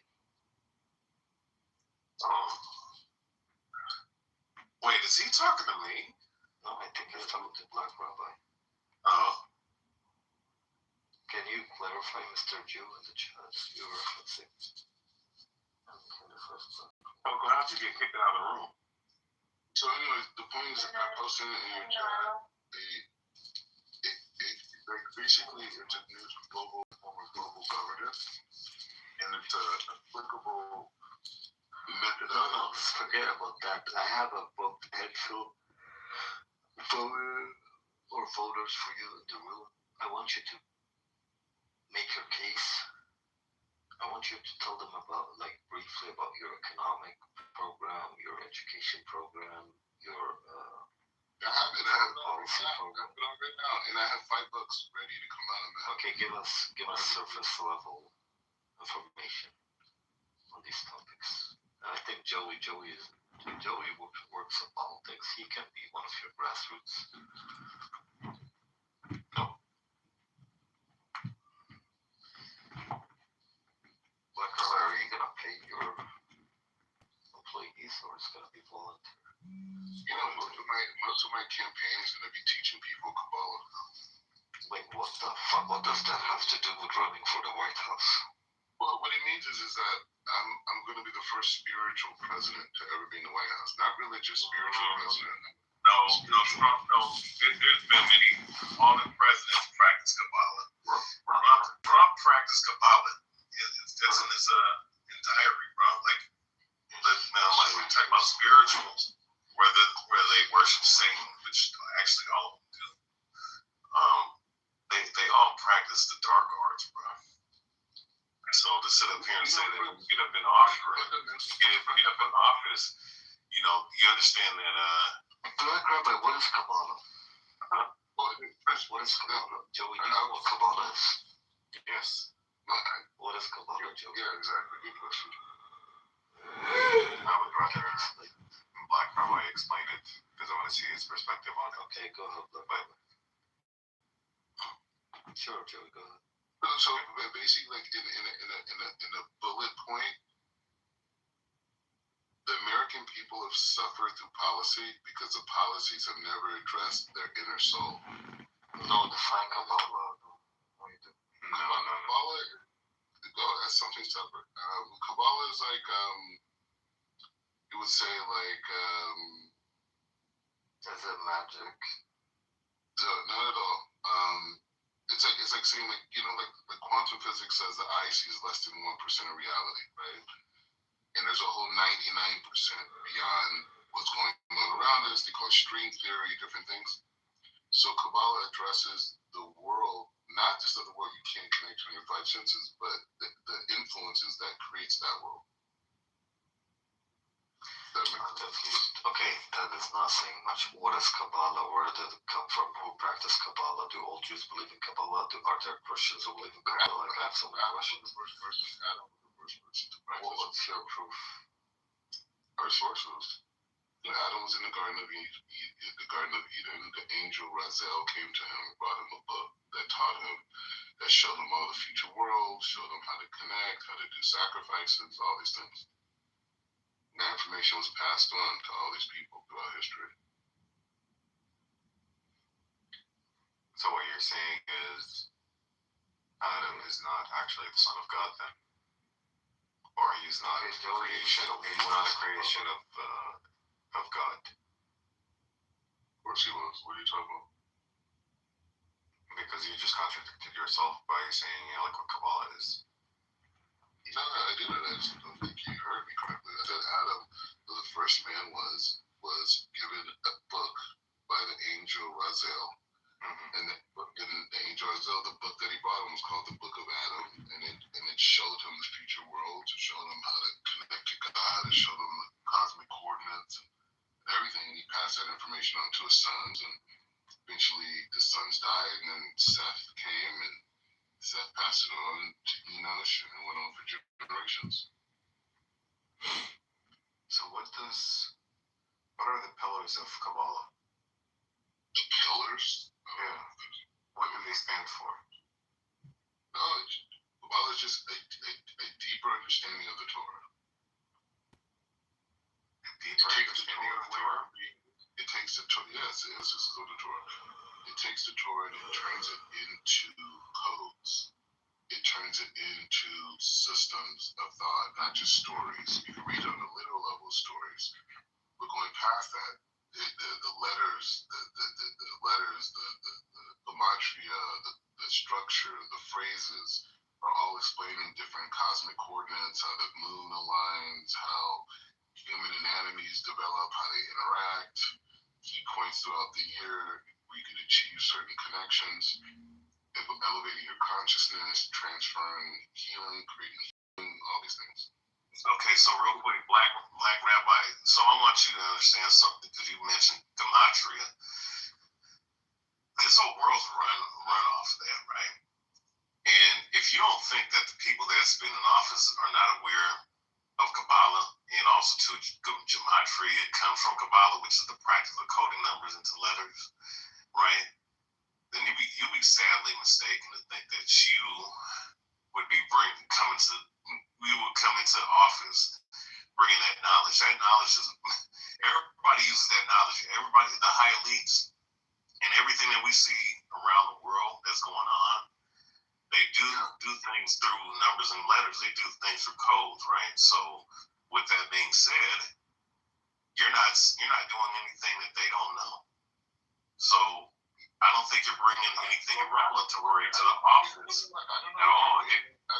No, I'm letting you know that Kabbalah, they practice Kabbalah, motherfucker. You're not even circumcised. You don't even know Kabbalah. I am circumcised, you fucking weirdo. Like, why do you keep bringing that shit up?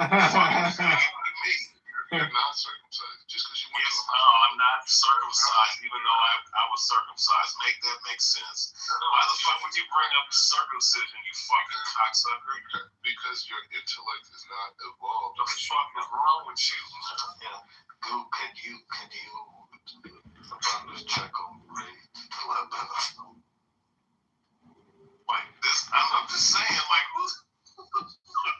Like, seriously, what is his genitals need to do anything with this conversation? Because if a man is not properly circumcised, meaning like in the spiritual way, his intellect is not able to evolve past a child level, right?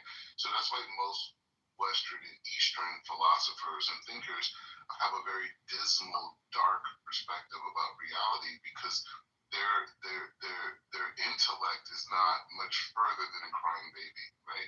So he's sitting here telling me what I can't do, what doesn't work, with this, like as if he knows anything about me, right? And he's doing it, but that's not really his fault. It's his limited intellect because he's an uncircumcised man, right? So this guy is saying a lot of nothing, and he's not even addressing what I was just saying. You're like Yo, good. Yeah, what up, Prince? Circumcision and intelligence are related. That's what I'm gathering from this stuff. No, but Black Rabbi, I mean, this motherfucker was born in the United States as if he was circumcised within 8 days. Like, get the fuck out of here. Ray is American. Most American.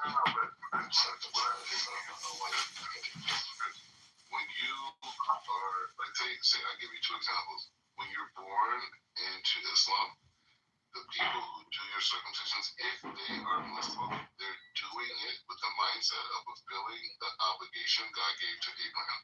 The same thing with Jews. Jews are more specific. The other people of the other nations, they don't have that. They just had a medical procedure for health reasons. So what I'm saying is that's why their intellect is lower than the people of Abrahamic connection because they don't have tools to evolve them out of their limited state. Right? So all of that.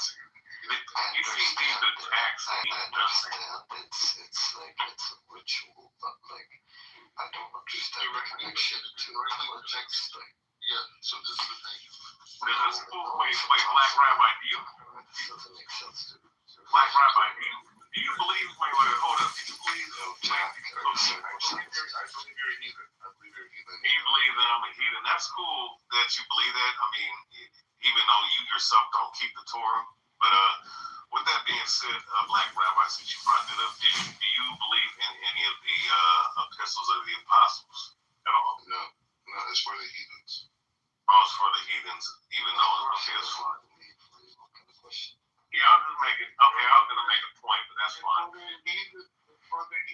Okay, but you're not showing anything that you have an intellect. Because I was talking about... I was letting you know... The point... No, listen. The point I was making... No, shut the fuck up. You don't know shit. You don't know a goddamn thing. You don't know a goddamn thing. Here's the problem. You're throwing these little ad hominem attacks or direct attacks about someone not being circumcised and not instead of dealing with the subject matter. The subject matter is that you said that you claim. Shut the fuck up when I'm talking. You said you made the claim. You made the fucking claim. No, shut the fuck up. You made the claim that you were going to bring something spiritually divine coming into office, even though the things that you reference in the Kabbalah, you shut your dick sucking first and foremost. All right? You said you were going to bring faggot. All right, you fucking coward. You said you were going to bring something revelatory into the office with gematria and with Kabbalah. He left. He left. You was gonna bring, you know what I'm saying? And all I was stating is that you're not bringing anything new. All these people practice gematria. All these people do. All these people practice fucking Kabbalistic practices, which goes back to ancient Babylon, which through the rabbinic teachings of the priests of which is the Sanhedrin. All right, which that goes back thousands of years. All right, but these people in today's time practice this shit. So him referencing all this stuff, he's not bringing anything new. So that's all I was gonna ask. I wasn't even gonna go into that whole spiel of going back and forth with him like that. I just wanted to see what he was gonna say about that. And you saw that he sat up here and attacked me not being circumcised, which is a lie, which is weird as fuck, man. Just never mind. That's I think that's what that was about. Yeah, he's a weird motherfucker, man. And then he talks about the tour, but doesn't bring anything out of the tour, though. That's the funny shit.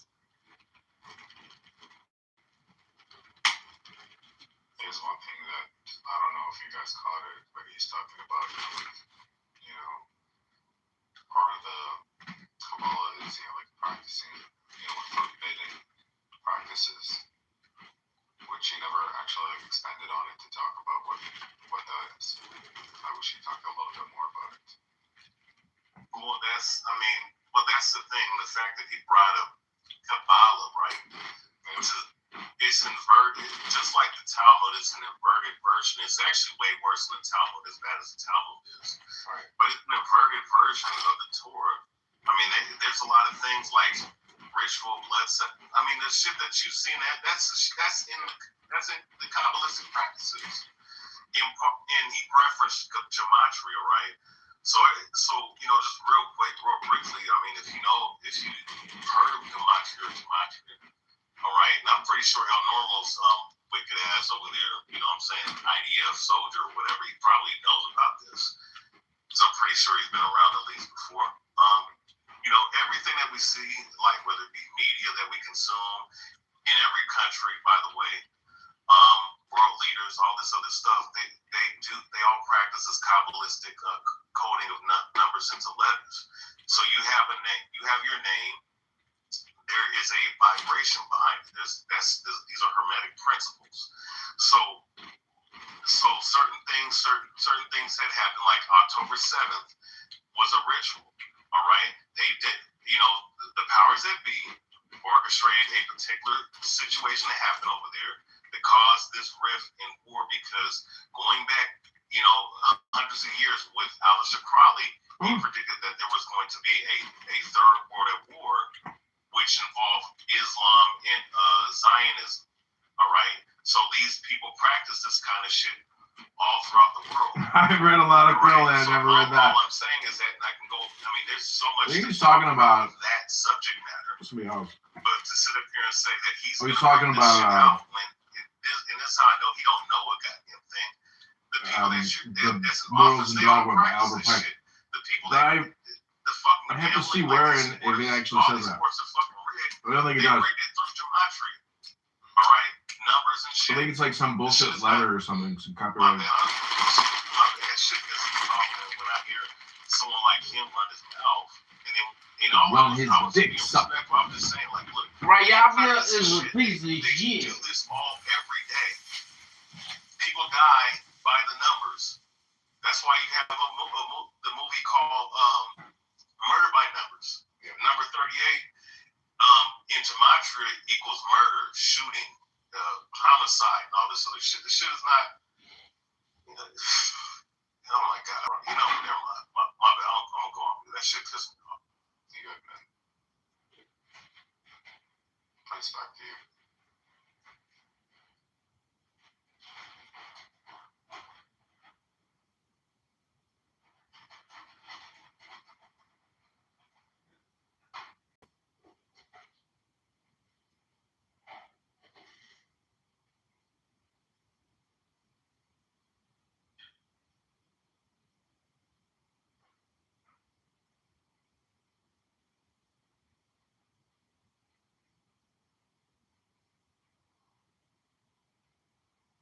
was invited to debate Ray Alba on what he's talking about, but I think he took the coward's way out.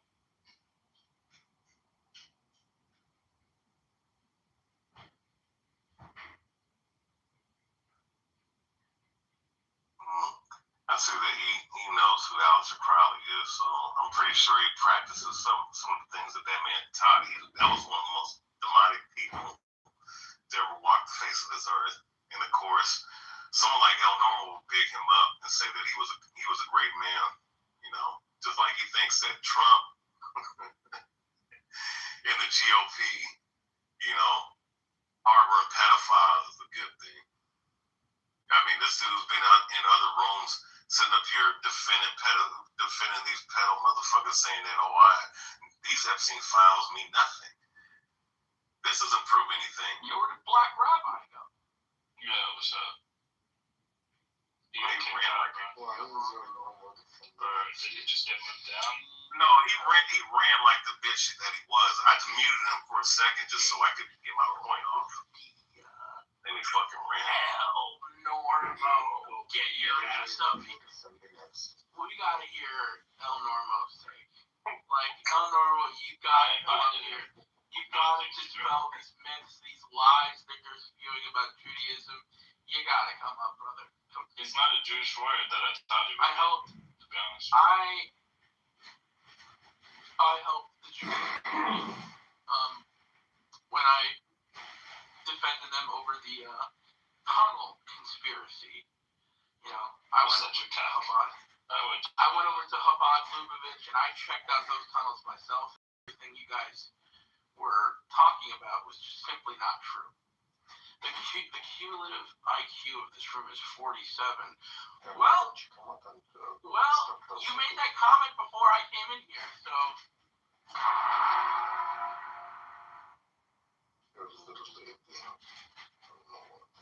Yeah, what the fuck are you? What are you? What are you? Tell me what you are. Tell me what you are. Who do you think you are? Huh? Do you know what's actually just for Bitch, my mother is the beaner, right? By your own tradition, I'm not a beaner. By your own tradition, I'm not even a beaner. So why don't you apply your culture, right? Your superior culture onto me. Why don't you do that? You're very selective. You know what? You're Lebanese. If I'm a beaner, you're Lebanese. You're from Lebanon. As a matter of fact, you're a Shiite from southern Lebanon. Motherfucker. What the fuck are you? Bitch. Bitch, call me a fucking beaner again. Damn. Who stood up for himself? Bitch, I sense the people that curtailed you fuckers from Al-Andalus, motherfucker. That's what the fuck we did. I want to go by my mother's lineage, I'm going to do that. Bitch. Wait, black people were involved over that. Al-Andalus, no! Oh, you guys are still crying about that. You guys are like worse than the Greeks when it comes to Constantinople. It's the same shit. You guys are still bitching about that. You lost. You fucking lost. Deal with it, nigger. Did you drink too? Oh my god, Nora keeps thinking this stuff. It's okay. I have some, a little bit of, I'm an alcoholic. I wish I was supposed to be in the gym. David Bobadilla. Why don't you drink Kabbalah? Dude, you're supposed to be in the gym getting ready for the war with Iran. Sitting here drinking while your country might beat you. Oh my god. Maybe I'm trying to put on so much weight. I think when he gets really angry, he talks as to much weight as possible so they don't draft me. I'm playing 3D check. You draft dodging? I want to be an armchair. What is this? Who hacked the Goose account? The only thing that Goo does at the gym is the treadmill, so he can't practice how to run away. Bitch, I'm stronger than you. I'm stronger than you? What's your max bench? Tell me right now what's your max bench. Goo, what position I did can you play literally go back and rep 225 for 10 reps. This motherfucker is weak. You do free weights. You don't do any fucking barbells, motherfucker. I know you're tight. You go there and you just hit dumbbells, bitch. Get the fuck out of here. There's nothing wrong with that. I'm sorry. There's a lot wrong with that. This motherfucker's a big. Damn. Goo, what position did you play in football? We all know you played. John.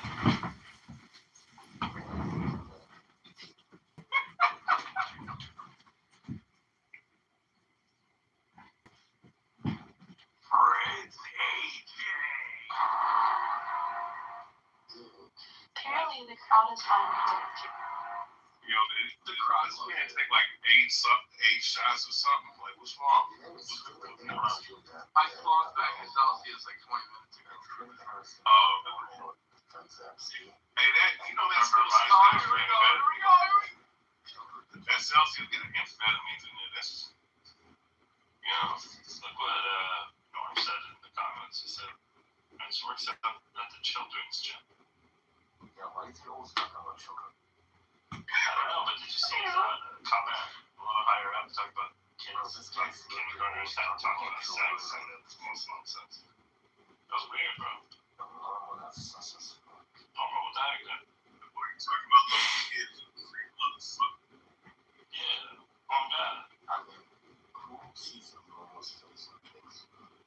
Yeah, I would just not want this guy to babysit my children. No, he looks like one of the Epstein brothers. Norm or McDowell 5.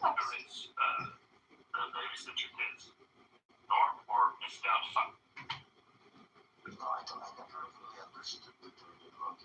You don't know fucking shit. What is this fucking in-between nonsense, mate? All walking around the same house traffic. Wow. Well, so you accuse Epstein of trafficking. Well, I thought you said he didn't. Yo, you didn't this.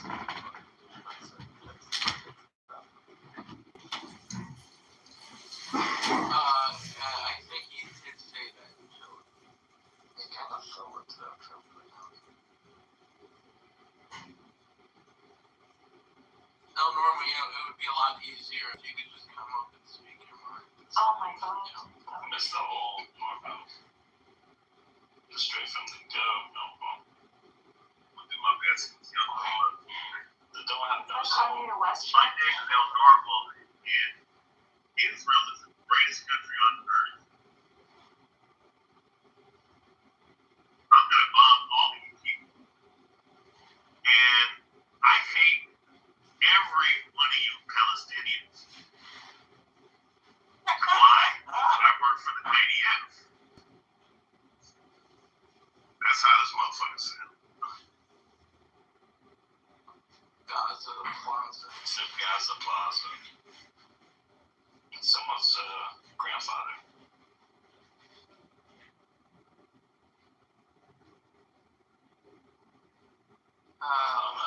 You're weird. This is just boring, bro. At least entertain us if you're gonna do it. Oh, no. He comes up running his mouth. Yeah, I mean, what's the issue of coming up and just speaking about your point? You really want a headache from Norm? He wants to talk. Why not invite him? Don't type it. Come say it. We're gonna force him to do it in a second. Hold on. No, we can have a civilized conversation. There we go. Now he can't speak. And he left. Should have seen that one coming. Don't be bad. Such a fucking weasel. He's gonna attack people to Shia LaBeouf. It's like new style. His doctor told him if he keeps yelling at people on their accounts, he's gonna have a Just that stroke. photo of him, Randy, and fucking Gabriel, I think his name is. Yeah. George. They look like 3 fucking walking corpses. Fuck. Like, pasty, fucking, dead, like, cheesy white skin. It's like, ugh, gross. Yes, it couches his skin. Ashkenazi Jewish food is fucking gross, man. Like, they can filter fish. I think the only redeeming quality is, like, the deli stuff. Like a pastrami sandwich. And, what's the other one? Yeah, like you have Cats in Cat's Deli in New York. Cat's Deli. Fucking $30 for a name. You gotta be fucking kidding me. Worth it. It's worth it. It's absolutely worth it. It's just cold sandwiches. It's also Muslim friendly. Because it's kosher and it's halal. There's no pork. No pork. Damn. In the heart of the Christian West. That's right. In our Christian nationalist nation. That's fucking right. And Anyway, it is a hub of opposition against the Christians. That's Deli. Cats. It's the headquarters. That's right. Where Muslims and Jews come to fill their stomachs and plot on the destruction of the Western Christian. Yeah. That's right. They secretly eat McDonald's filet fish in the fucking back. Cheese fries and hot dogs. Cheese hot dogs. Cheesy things and chicken fries. This is a Christian nation, goddamn. We got fucking, it was a little Italian kid.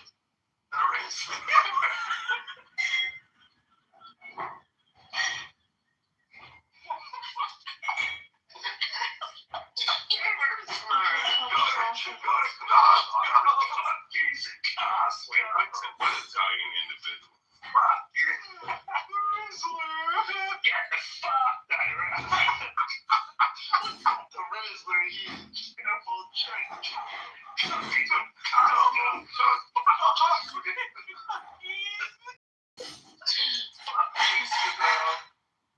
Dude, you know one chocolate cookie is like 500 calories, bro.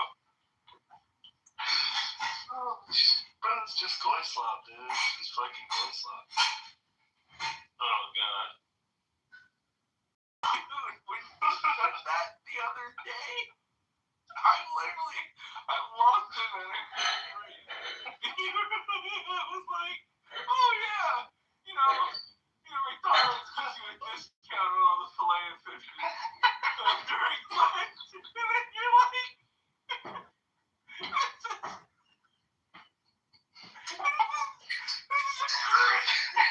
After thousands of years of warring and soldiering for the Christian West, we fought discounters fish fillet sandwiches. that's what we have to go for it. This is for your ancestors.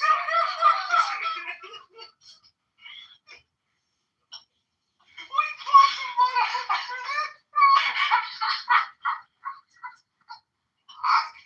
Fucking Muslims. Oh, man. What a story, man. I'm gonna tell my kids about that history someday.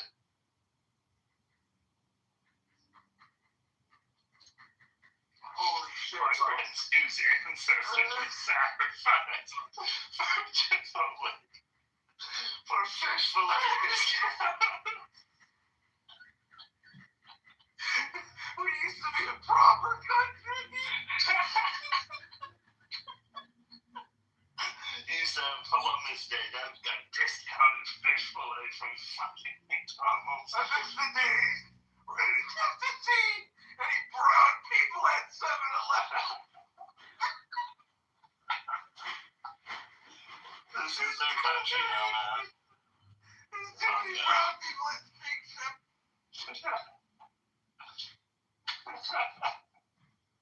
Shaq used to be for white people. There's a lot of white negotiations. Oh my The god. heartland of the fucking country, bro.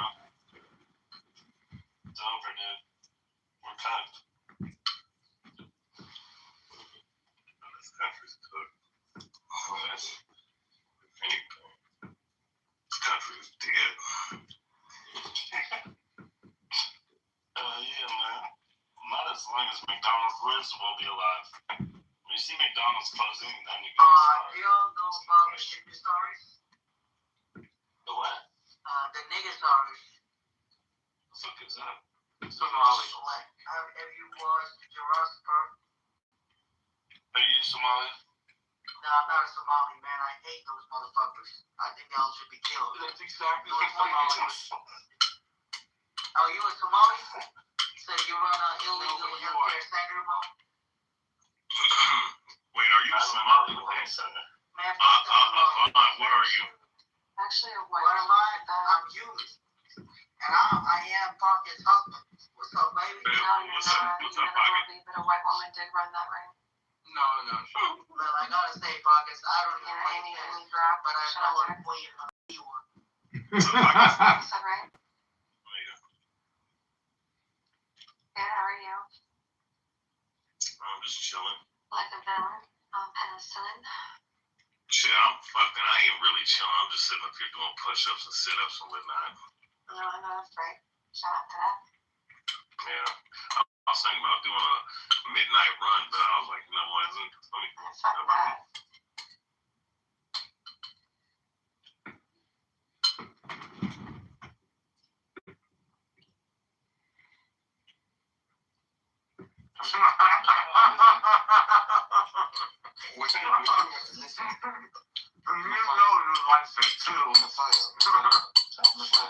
Messiah, what you have to accept is that North No, Messiah, what you have to accept is that North Africans are like the ultimate. Listen, you know what? Jack is the whole fun, actually, because he's half Palestinian, half Algerian, so he's got that San Negro blood too. So no, but go ahead. let me Jack. finish. Mikhail, Let's have it. Mikhail, have I told you that I am 2.6% Levantine? Oh, here it goes. You're 2.6% greatness. No, but like seriously, what you guys have to accept is that actually, if you think about it, You should tell your other 97.6% to follow the example of this 2.6%. Messiah, I was in the middle of my sentence. Shut up, you filthy idiot.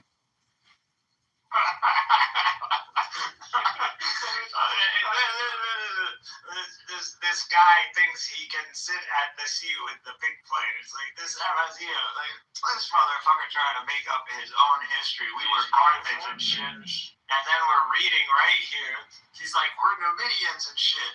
And he's like, we're reading the Numidian king. Later, he fought alongside Carthage, so base with the Semites. And then later switched sides and helped the faggot Latins defeat Carthage. How do you explain yourself, Mr. My ancestors were Numidians? Listen, So Hannibal would spit at you, you know that, right?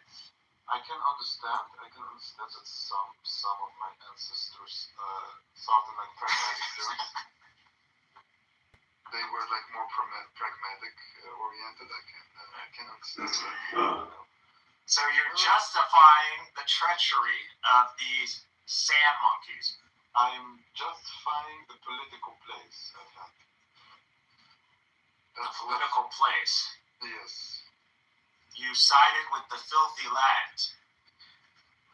Listen, the Carthaginians were sacrificing humans. Must keep reading here. Conditions were fucked up. In Hannibal time, these Amazigh peoples absolutely exist. They were culturally and linguistically distinct from Punic Carthaginians. They were not unified under a singular Amazigh national identity. They didn't call themselves Amazigh in the modern day term. They were tribal North African groups who later became what we now call Amazigh. Yeah. You do realize that all like the human sacrifice shit came from your people before Islam, right? You do realize that, right? A lot of that is Orientalism. I deny the accusations that Semites have been mass killing children for some sort of Then you have like a lot of, reason. then you have a lot of historical documentation to throw out of the window, you know, and that's like I think there has been attempts to annihilate the cream of the crop that is the gods, the son of gods to the son of man. And in that there might have been communities that preferred death over being, subservient, kind of a Masada kind of scenario. no, but your people, the Canaanites, I'm sorry, but there's something about Semites and like. There's no such thing as Canaanites. Canaanites didn't call themselves Canaanites. Well, Phoenician or whatever. Yes. Phoenician or whatever. I don't even like to use the term Phoenician. I'm a Semite. Okay, whatever.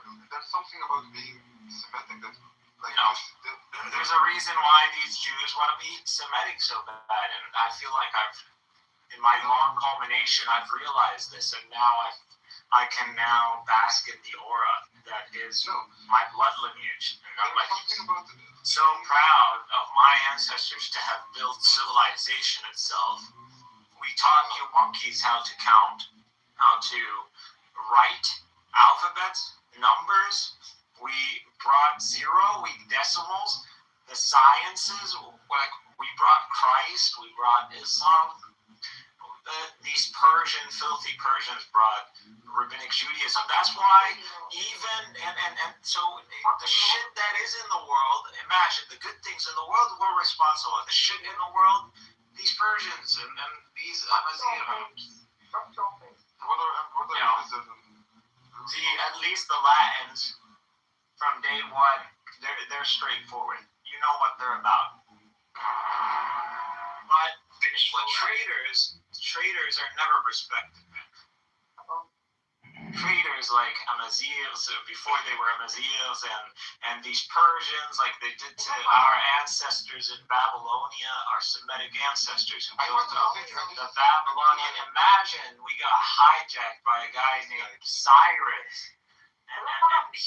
and all of this Judaism comes from them. Okay, but I think you just can't deal with the fact that like North Africa. I can't deal with the fact we're so awesome, bro. Okay, listen. I just want to collect aura all the time for Semites. Very good. Aura. Semitic aura. I think it's because of the fact that we're like physically superior to you. I just want to start making T-shirts. I think it's because of Semites. I think it's because of the fact we're like physically superior to you. Physically, who? North Africans. Well, what do you think about that one, Jack? We are way better athletes. Talking about Levantine versus North African physical builds. Yeah. It's tough. That's tough. I want the best of both worlds. That's all I can say. Thank God, bro. Me and my whole family. Yeah, but the height in your family. أهل إمك ولا أهل أبوك؟ مين أطول؟ أهل إمك ولا أهل أبوك؟ My mom's, well, both actually. They're both. Maybe it is bullshit. This is coping, bro. Stop coping. Levantines are the largest of the Arabs. We're usually the biggest. R1B, U152. But we're the most athletic. Fuck R1B. No, but we're the most athletic. I am a Frank. I am an Italo-Celtic bitch. Well, you can't. Game is game. Out of the other demographics, R1B is pretty well situated. So Western Europe, Central Europe, Southern even Europe. Yeah, there's a mix. I wouldn't say R1B is the indigenous Italian. Is it? I don't know. I thought that was J2 or something. Northern Italy. Okay. And that's why these filthy Levantines keep cheering for us in the World Cup, because they have nothing. But we Levantines have contributed to Rome as well. We have literally Roman emperors who are Levantine. What are you talking about? And we contributed to the World Cup. You didn't. Is there a single Amazian emperor of Rome? Does anybody know? I think so. I'm sure there was. Can we name him? I think that guy was Libyan. Must be correct here. Libyan. St. Augustus was a Latinized Berber. Bad. Yeah, but was he the Roman emperor? No, but he was a pillar of Catholicism. Which is Marcus. you only take aura for Latins. You don't take aura for anyways. No, look, during the Severan dynasty, there was Berber, Amazigh, descent, empire, Roman emperor. Wait, the Severan Algerian, actually. Marcus Opelius. And can we get rid of the term Berber? It's called Amazigh. You know, What a cute piece of shit you were calling them Berber. I was 1%. Yeah, but Severus Sorry, was barbarian, not Berber though. Nobody from the Severian dynasty was a barbarian. Okay, Jack, it has to be one or you can't do the both. I'm a pussy shit. Jack, if you had to choose Amazigh or Algerian or Palestinian or Semitic versus Amazigh, which one would you be? Is that what we're doing, bro? Yeah, that's what we're doing. You gotta admit, But is your mom Amazigh or is she Arab? That's what we're doing. We're doing J1 versus that shit that they call E1, B1. We're not E1, B1, B. we are Algeria, this is Yeah, the thing. Listen, that's I'll why tell you're you shit. something. I'll tell you why Levantine wins at the end of the day. Yeah, exactly. I'll tell you. Number one, cradle From civilization. your own people. Number two, fuck, you can make me forget. But even the Amazigh wanted to be Arabized, bro. They literally were like, make us more like the We're like, you don't have to call yourself Arabs. No, we're Arabs. In What are you talking Hawadi, when Hawadi took over, the first thing he did was like, I want to Arabize all of us. That was because of Islam, first of all. Because of the Islamic conquest into the region. And second of all, You mean the Islamic liberation? Liberated. He's talking about the Khalifa Rashidin, and he's talking about the Muslim. The Rashidi didn't go to North Africa. What are you talking about? Under whose commission was North Africa? The Umayyads? No, you're mistaken. Look who the first campaign. During our own time, North Africa was conquered. Teach it to me. No, that's my fault. No, there was a campaign. I forgot who it was. Sa'd bin Abi Waqqas or someone who campaigned in. Dude, I know. Here. Arguing me on this shit is stupid because I'm literally like, this is why I get so frustrated. This is not debatable. Okay, how many? There's two campaigns. Okay. In the Maghreb region specifically. Yes. Okay. I don't know about the Rashidin one, but I thought it was only the Umayyads who later went into the Maghreb. First one was like. The first one was Egypt, not the rest of So it ended up later on. It became a problem. So there was another campaign. So there was nothing to do with North Africa. It's not like that region passed like Egypt. But there were the Roman cities, the central Roman cities. There was no. It was us who conquered the Andalus. Here. So the first campaign into North Africa. This is Umar bin al-As. Okay. I'm getting my guys wrong. All right. So Umar bin al-As died around 647. Yeah, under Uthman. So Uthman is the one. So after conquering Egypt, Muslim forces push west. They enter Byzantine territory in Ifriqiya. Major clash battle near Sabatella or Byzacina. The result defeated the Byzantine exarch Gregory. But no permanent occupation yet. It was more of a raid political submission deal. So the good touch wasn't to go and like There were no center, like, y'all didn't have shit for the Arabs to go and, like, to do what they did in Egypt, for example. Y'all weren't to that. Second major phase. So you're wrong. No, the whole point is that we went into North Africa during the Rashidin, and that's correct. The second time, it wasn't conquered. this is under the Umayyad Caliphate. This is Uqba ibn Nafir. So still, this is one of the, Uqba is one of the companions, right? Okay, so okay. Under the Umayyad Caliphate, like, he was killed in North Africa. So he founded Qayrawan and huge permanent military base, pushed deep west, reportedly reached the Atlantic, later kicked by Berber resistance. Not a smooth conquest. That was the institutional phase, settlement, military infrastructure, long-term integration. Yes. So that was I forgot who was, actually there's a good campaign, so that was because he was after him. And you do realize that the Umayyads were kicked out right after the Berbers revolt. Look it up, the Berber revolt. I know the Berbers. I mean, it was successful. No, we're about to get to that. But this has been a while since we've talked, because Amazigh nationalists are no longer really a thing. Everybody knows that's just fucking hot air. Well, it's not about nationalism. It's stupid. There's really nothing there. Like, what are you arguing for? What do you mean nothing there? You do realize me and you have... Give me an ancient Amazigh book. I was going with this argument again. Yeah, I know. Like typical, give me a Amazigh book. There is not one. There is. Yeah, that's what I thought. Yes. Okay. What's your point? Yeah. What's your point?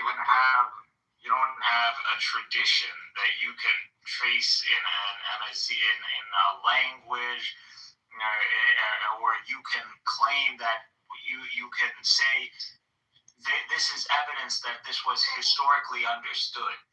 You don't have that. Apparently we have everything about you has been codified for the most part by Romans and by Muslims. You know what Ibn Khaldun said about the Amazigh? I'm not talking. They're tribes, bro. What is it? What is it about tribal culture that you find like? It's not about tribal culture. It's not about tribal. Ibn Khaldun wrote himself that the Berbers were like the Romans and the Greeks, were numerous in population, and were civilized. I'm giving you a sociological report. We lived in that time.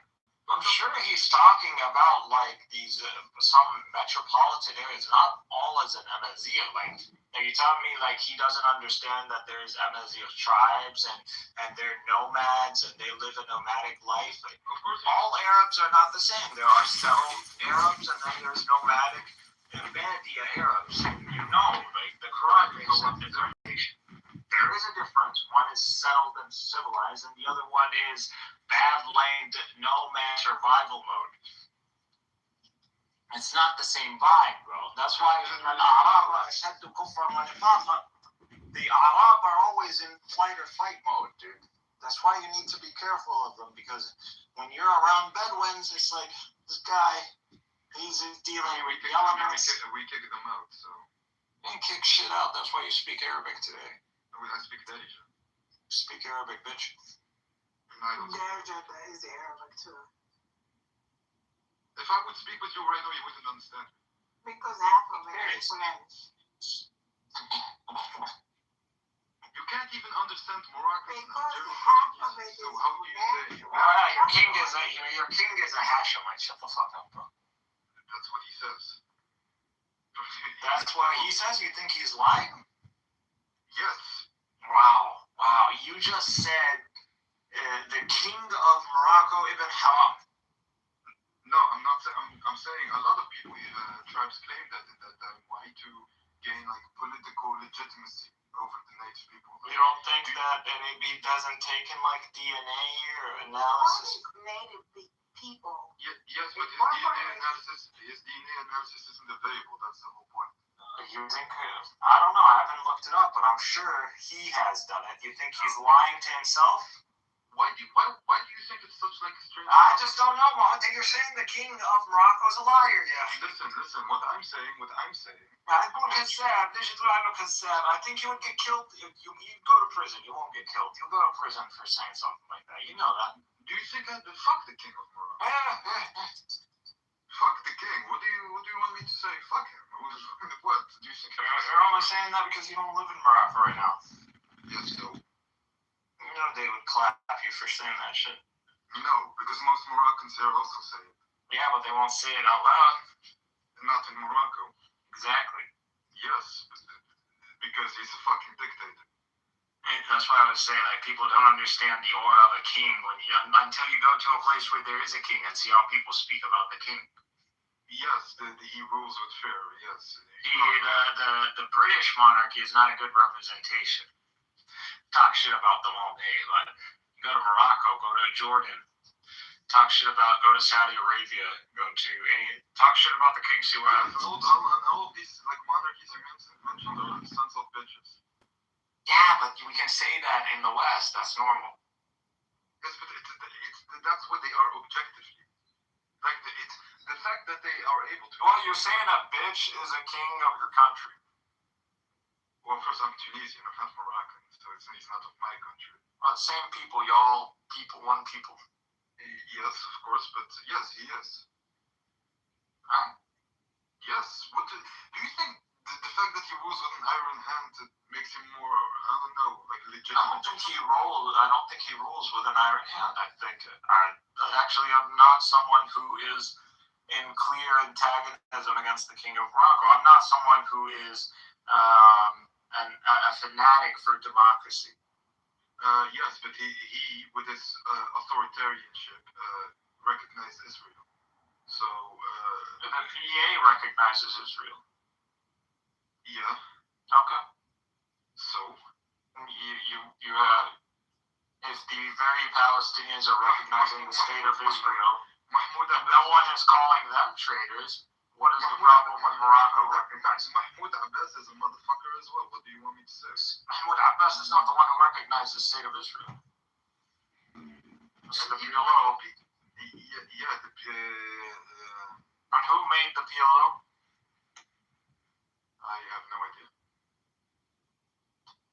Fatah has an organization that's made by the Arab League. Okay. PLO pretty much is also made. You can always say, well, you had co-edit or you had rank members, but it's also an Arab League. The whole PLO and its branches, if you look throughout the Arab countries like Lebanon, where there is Palestinian refugees, they turned us into paramilitary. So we went completely off topic. My whole point is that if you have the PA that recognizes the state of Israel, and the PA is in tandem with the PLO and Fatah, which are the Arab League, and you have an institution by the Arab League that recognizes the state of Israel, it doesn't matter whether you recognize the state of Israel in some public declaration or not. The state of Israel is a state. That's just the facts of the matter. What we disagree with is labeling the state of Israel as a Jewish state. So that's where the real contention is. We have no problem. The conversation began about the king of Morocco and his legitimacy about being a Hashemite. I am telling you, what we can need from history is people claiming lineage to the prophet, even though false. You know what you're like? You're in the position of like Native Americans. Like, I mean Native Americans as in across of North and South Africa, mainly South Africa, like Mayans, those who are indigenous. That in comparison to the actual Latin American, the Hispanic part, which is mostly European, Iberian. So that's where you're at. You're advocating for native identity in a world that you are part of Latin identity, but Latin identity is predominantly Iberian, and in your case, Arab. You're practically a Mayan.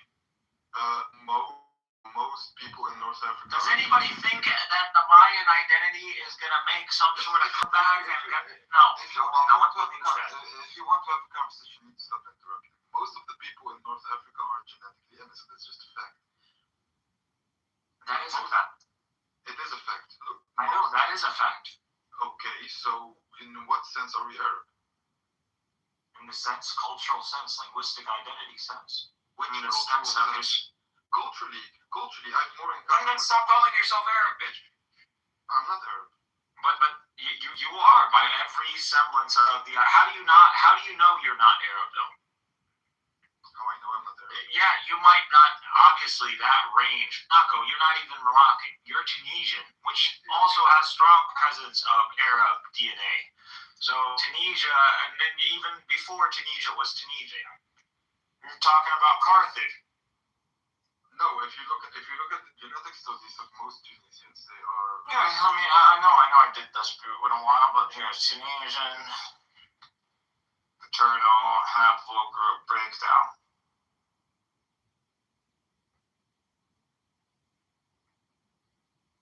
I know the more west you go, the stronger the concentration. But we'll see. Where I'm from, So E1B1B is gonna be at like 45 to 65%. J1 is at like 10 to 20 with J2. Add like another 5 to 10. So you're talking about around over 30 to 35% is gonna be J1, J2. And then you have R1B, which is European at 20%, or almost like 20%, 15 and 20. And so you're talking Tunisia is way more diverse than like Morocco. Yes, but still predominantly not Arab. Yeah. Okay. Okay, that's my point. And genetically, they're not Semitic. Yes. What is Arab though? Arabs themselves don't classify. They classify people that they know are Arabized as Arabs. So they say Arabized Arabs. That's a category. That's a legitimate category. That actually the strongest class of Arabs today in the world are Arabized Arabs by self-declaration.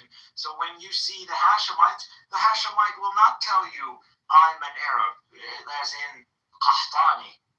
No, he's not a Yotan Arab. He's an Arabized Arab. He sees himself as an Ishmaelite. Yeah, so. Yeah, so Arab is not as simple as a DNA, nor was it ever really a lineage thing.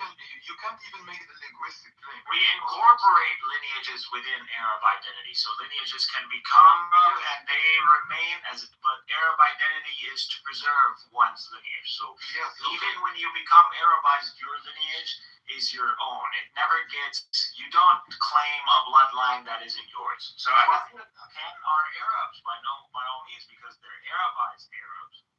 And now you know your lineage. Now you know your DNA. No, but listen, you can't even make that claim in the linguistic sense. Why? But I'm saying the reason I brought this up, bitch, is because you don't even know which category you're in. Yes, okay.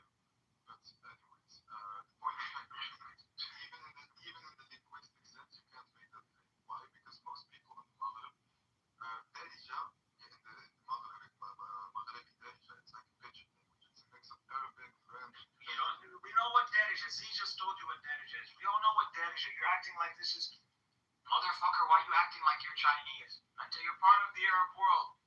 Yes, but you can't. Why can't you understand this? Understand what? We understand you. زي بتقدر تحكي عدل بتحكي اقرب على الفصحى بكفي تحكي خرابيط دجاج مع فرنسي فبتصير تحكي عدل. بفهمني الضرب بالضرب. يعني احنا فاهمين يعني احنا بنقدر نفهم تياستك احنا فاهمين. بس انت بدك تقعد اي واحد بيقدر يتكلم عربي بلهجته بطريقه تصعب على الناس اللي خارج البلد يفهم. كان حتى الفلسطيني حتى المصري حتى هذا طريقه معينه يعني if you really want to think about it you can speak in a way that no one is going to necessarily be able to recognize at the first hearing. But if what you said was written down, I'm 100% sure we are all going to be able to figure out what this is that is written down. So what you're speaking of is simply a dialect that we're not necessarily caught onto, and you might have been taken like some, unique selection to make sure that it's as hard as for us to recognize. That's a very long way of saying you don't understand. No, we literally, she just told you. We don't care. That's not the point. The point is, you don't represent Tunisia. One, Tunisia represents Tunisia. We know Tunisia is an Arab country. It's an Arab republic.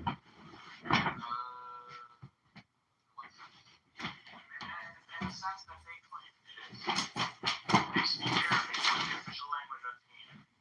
Arabic and French. Okay, is any of those Amazigh or Darija? No.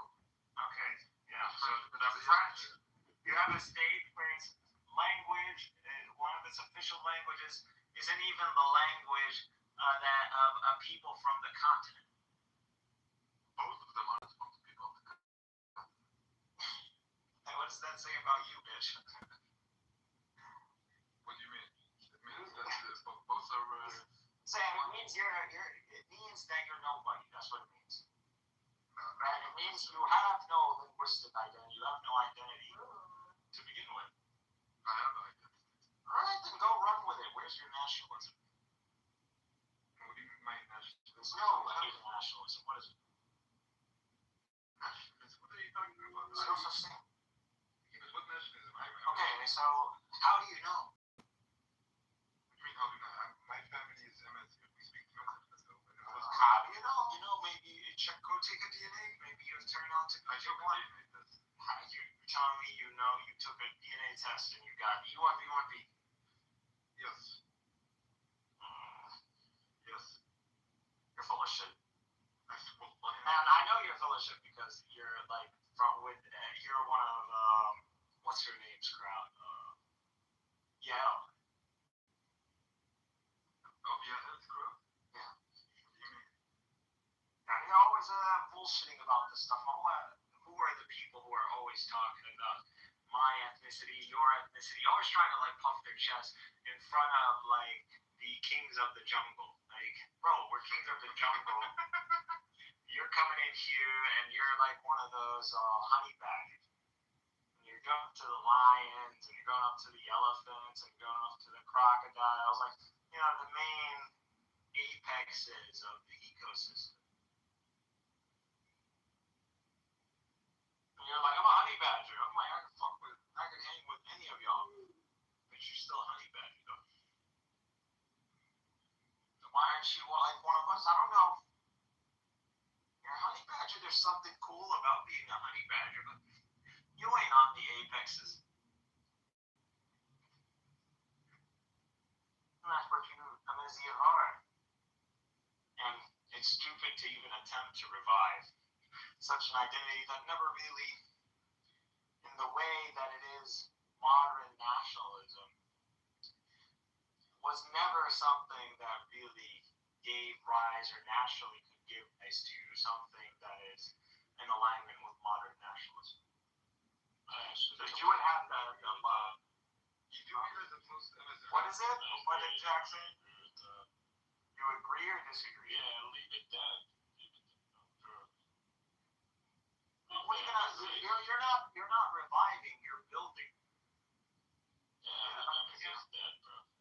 No, they're not dead. No, I'm saying leave it dead. You want to do what the Jews did and start nationalism and start trying to divide and shit. It's fucking retarded. No, it's not about dividing. It's about recognition. You can recognize, but they're trying to do too much to Denying. those Amazigh people, bro. Honestly, let me tell you something. The countries of Algeria, Tunisia, and Morocco need to extremely suppress all those people. No. They do. Yeah, and Amazigh nationalism is a threat.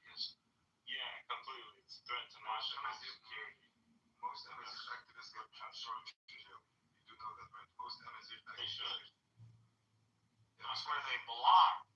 They should be thrown in jail. If you worse than ISIS. They're very subversive. Threat level, they're worse than ISIS. Yeah.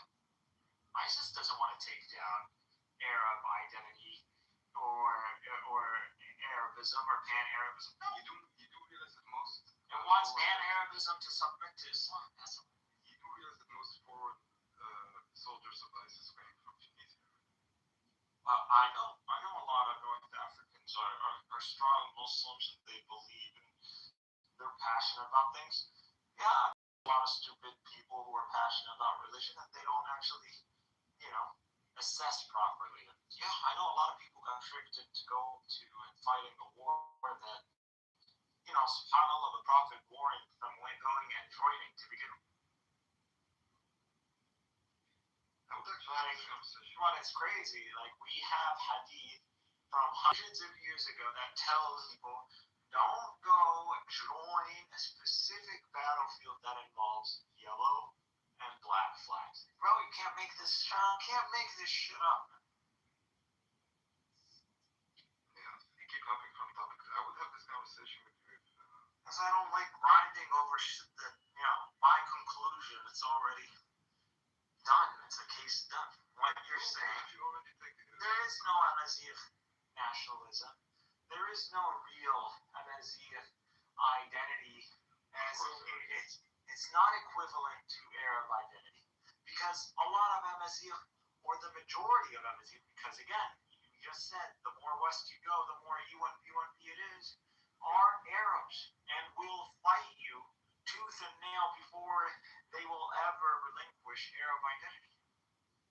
So what you want to do is redefine Arabic. You want to lower down what Arab is to something as basic as like German or French. Well, buddy, when you talk about Arab, you're talking about Rome, like Roman. There was a North African Roman, there's a Levantine Roman, there's a Greek Roman. That's what you're talking about. What we are, we're Semite. We are really Semites. We are Semites under Arab identity. You are North Africans under Arab identity. That's what it is. I would rather be a North African Roman than a North African Arab. Aslan Rome has more to do with us and closer to us in proximity than it is to you. No. Yes, that's just facts. Facts. We have dynasties, Levantine dynasties that ruled over Rome. What are you talking about? Like, the Greeks are closer to us than they are to you. You understand that? The Greeks are mainly, their main paternal haplogroup group is J. We consider, if we want to go back to the books, the children of Sam break, and the Persians and the Greeks are literally under Sam. I think culturally speaking, Messiah, I have more in common, culturally speaking, with somebody from Sicily than you, Mullah. Who's the guy in Sicily? What do you think? He's practically a half Arab, half Latin. Like, what are you talking? He's half North African. والله انت مستعد تحاربني على كلسوني عشانك امازيغي تافه.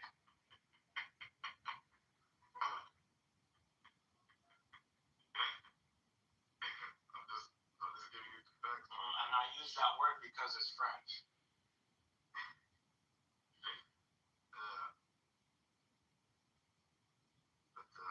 Yeah, we're physically superior. We're better athletes. Aye, man. You go change the history books. And this is why we pulled out the ChatGPT. All it told me is that I haven't even asked whether the Nubians can really be considered Amazigh or not. Well, whatever, let it slide. All we got is that you betrayed a Semitic civilization and caused the annihilation of Carthage. As we should. The disgusting back traitor. So you're going to celebrate Carthage and then expose you to the fact of history. You're going to blaspheme in the Holy Spirit. You're such a Jew. You're a Jew. Because Carthaginians sacrificed children. synagogue of Satan's parasitic following.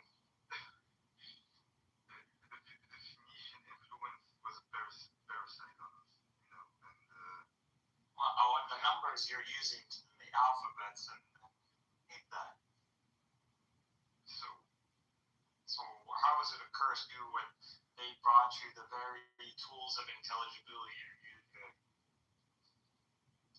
That's a genetic fact. Just because something comes from somewhere. Genetic facts. Yeah, it's a genetic fact by definition. Really? Just because something or a concept comes from somewhere doesn't justify everything. But that's justify everything. What is everything? So you were like, who brought up everything? So you're against companies children being safe? Oh, why do you have an iPhone? What? You know what the argument? I didn't say throw a variable. What's the argument? How does it show us? Be specific. You're using the alphabet, using the numbers. No, you're claiming they're a curse. They're a curse upon you. And I'm like, well, you're using their very tools. And it's like, these tools of intelligibility, your world wouldn't be intelligible without. I mean, how could this be a curse? That doesn't justify the sacrifice. Man, don't hear from me. I might just be a Semitic supremacist, which I am. Hear it from my brother, the Latin supremacist, too. Who, in the position of the, struggle, the Game of Thrones that's happening among civilizations, where did we stand? Say that again. You cut out. In the game that is the Game of Thrones between civilizations, where do the Amaziah stand? The Berbers. They're a conquered people, right? So, I mean, they're an Arabized people, or they're a Francophile people, or they were a Latinized people. Yeah, they're always in tandem with, they're symbiotic. They're parasitic symbiotic. We were literally the ones who conquered the land. So. I think more parasitic. That's right. We conquered Andalus. We conquered Andalus, bitch. No, we didn't. But you were our dimmies, and you did our bidding. That's what you did. Because apparently we were better warriors. Better warriors? Then why did you get caught? Because we were from warriors. Most of our tribes converted to winning. We took your queen's head back to fucking Mecca. No, I'm kidding. Yes, and the queen's sons rebelled against her. There is no queen. That's all fucking legend, bro. There's no such thing. What, the story about Lydia?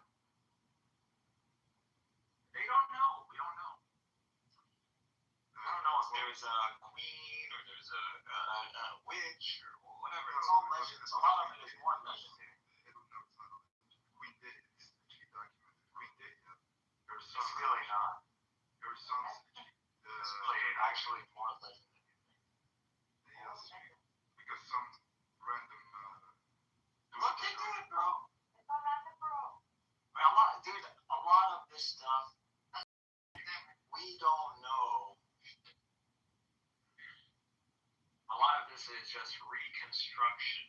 So now you're gonna appeal to mystery because I'm really about. Not appeal to mystery. If you look at what evidence, what tangible evidence do we have that there's a queen or there's some hierarchy or civilizational seat that involved the Amaziah at that time that wasn't an attachment to Roman civilization, you're not gonna find it. You're not gonna find strong evidence for that.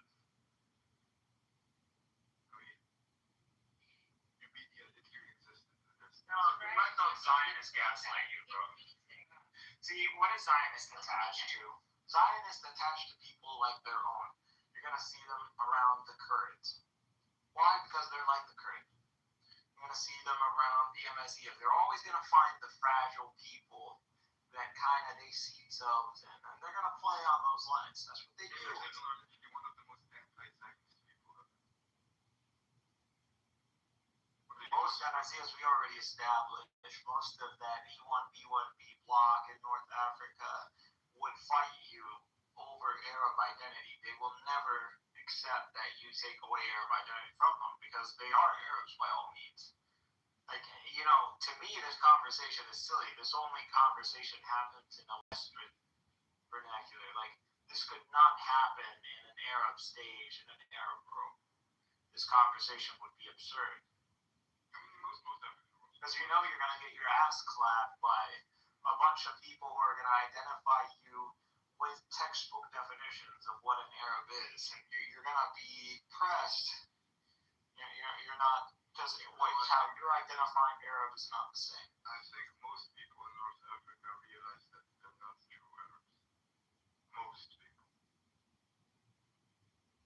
Dude, you don't need to, you literally type in like paternal haplogroup breakdown across North African nations, and you'll see this whole claim of colonialism. But this isn't in your favor, because the whole the Jewish, like, to follow the Jewish model is to follow agreements, is to claim agreements. The grievance is that Muslims colonized us. When we look at the DNA and we see over 85% of Morocco is E1B1B, what colonization are you fucking talking about? So what you have is pretty much like Anatolia. Like the Turks, you have a less than 20% echelon that pretty much established a seat of civilization. These people rallied around. And that's what you see till this day. You have a Hashemite king. You have an Arab, a purely Arab upper class, and these people are the ruling class, and everybody else for the majority part of the is indigenous. You ruled by non-Semitic people for most of your history. How dare you? Like, even open your mouth. How dare you? Everybody's conquered. If it wasn't the Arabs, it was the... But the Arabs haven't really been conquered. You're going to go conquer the desert? Who conquered the Arabs? Who conquered the Arabs? The Arabs were never a conquered people. Yes. Well, if you the Arabs, anytime you conquer their land, you might take away land from them, they retreat to the deserts. That's it. You don't follow them into the deserts, they fuck you up. Yes, like we're nomadic people too. So I can make that exact same... No, you're not the same nomadic people as Arabs. Arabs in the Arabian Peninsula, because they're bottlenecked. You're not bottlenecked. You got all of fucking Africa. You got the only thing that is keeping you guys semi-bottlenecked is some Semites. Bro. Semites all day over Amazigh. Even the Amazigh. Half Amazigh, half Semites so himself. Ask the Egyptian. Hey, we have an Egyptian. Egyptians are E1B1B. Yeah, I mean, but they have a different clade than the North Africans. So they have a different ancestor, but you guys are paternally linked. So eternally linked for who, my bro? I'll tell you what it is. Amazigh are the Bedouins of the Egyptians. What? Are you good, my bro? Yep, that's the facts. That's not facts. That's not facts. That's facts, bro. Okay, you literally had an Amazigh...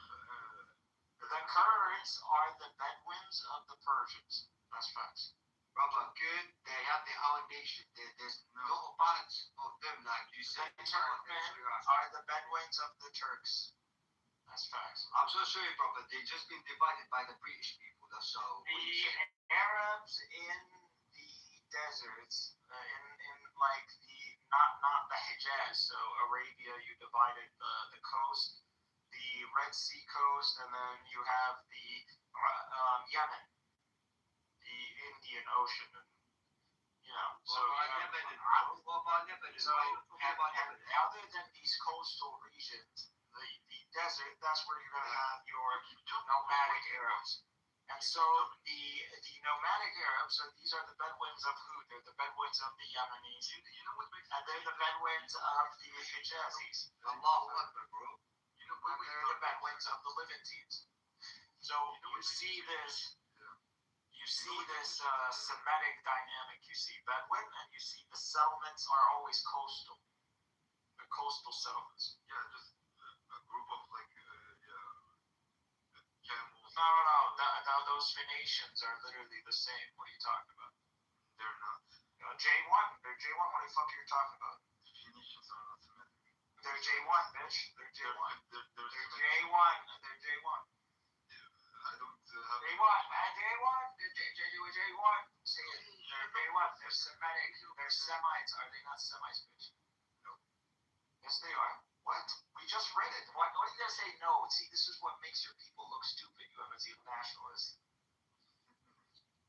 Because y'all be like, you can't get your story straight. You're either booty clapping for Carthage, and then when we tell you Carthage is a Phoenician Semitic civilization, you're like, oh, fuck Carthage. And then you're like, oh, but the Phoenicians, they're not Semitic, but they are Semitic. Like, make up your mind. No, they're Semites. Like, they're Semites. What do you, okay, so when you say they're not, so that means you have a clear definition of what a Semite is versus a Semitic speaking people. Semitic is a language family. It's not genetic. So wait a second, but they're Semitic speaking people. Yes. So if Semitic identity is a linguistic identity and they are speaking Semitic, then they're Semitic. No. My God, bro. This is why Semites are just this is why we're superior. We just think on a higher dimension. Something in your brain is going error. For example, cannot compute. Cannot be derived. If you're talking about Temiz is an Afro-Asiatic language. So is, for example, Somali. Everything's an Afro-Asiatic. Semitic is an Afro-Asiatic language. So what? Like the Semitic family tree is Afro-Asiatic. Yeah, so being a part of the same language doesn't. Yeah, we have Afro-Asiatic, we have Semitic-speaking people, and even in Ethiopia. Yeah, so what I'm trying to say is. But go look at their haplogroups, by the way. You're gonna see there is J1 is present. You're gonna find it. There's actually So even in Ethiopia, the shithole that is E1B1A. There's actually more Semitic DNA. Actually, no, they're E1B1B2. Yes, and by the way, do you know that? Did you know that the Somalis are like E1B1B? I think they are. Let me shut up, Jabili. Like, I'm talking. I'm not. This ain't yell. Not yell. Yes. What's up? Are Somalis? Yes, they are. Mainly. Yes. E1B. Why won't you take it from me? Because you're stupid. You're MSE.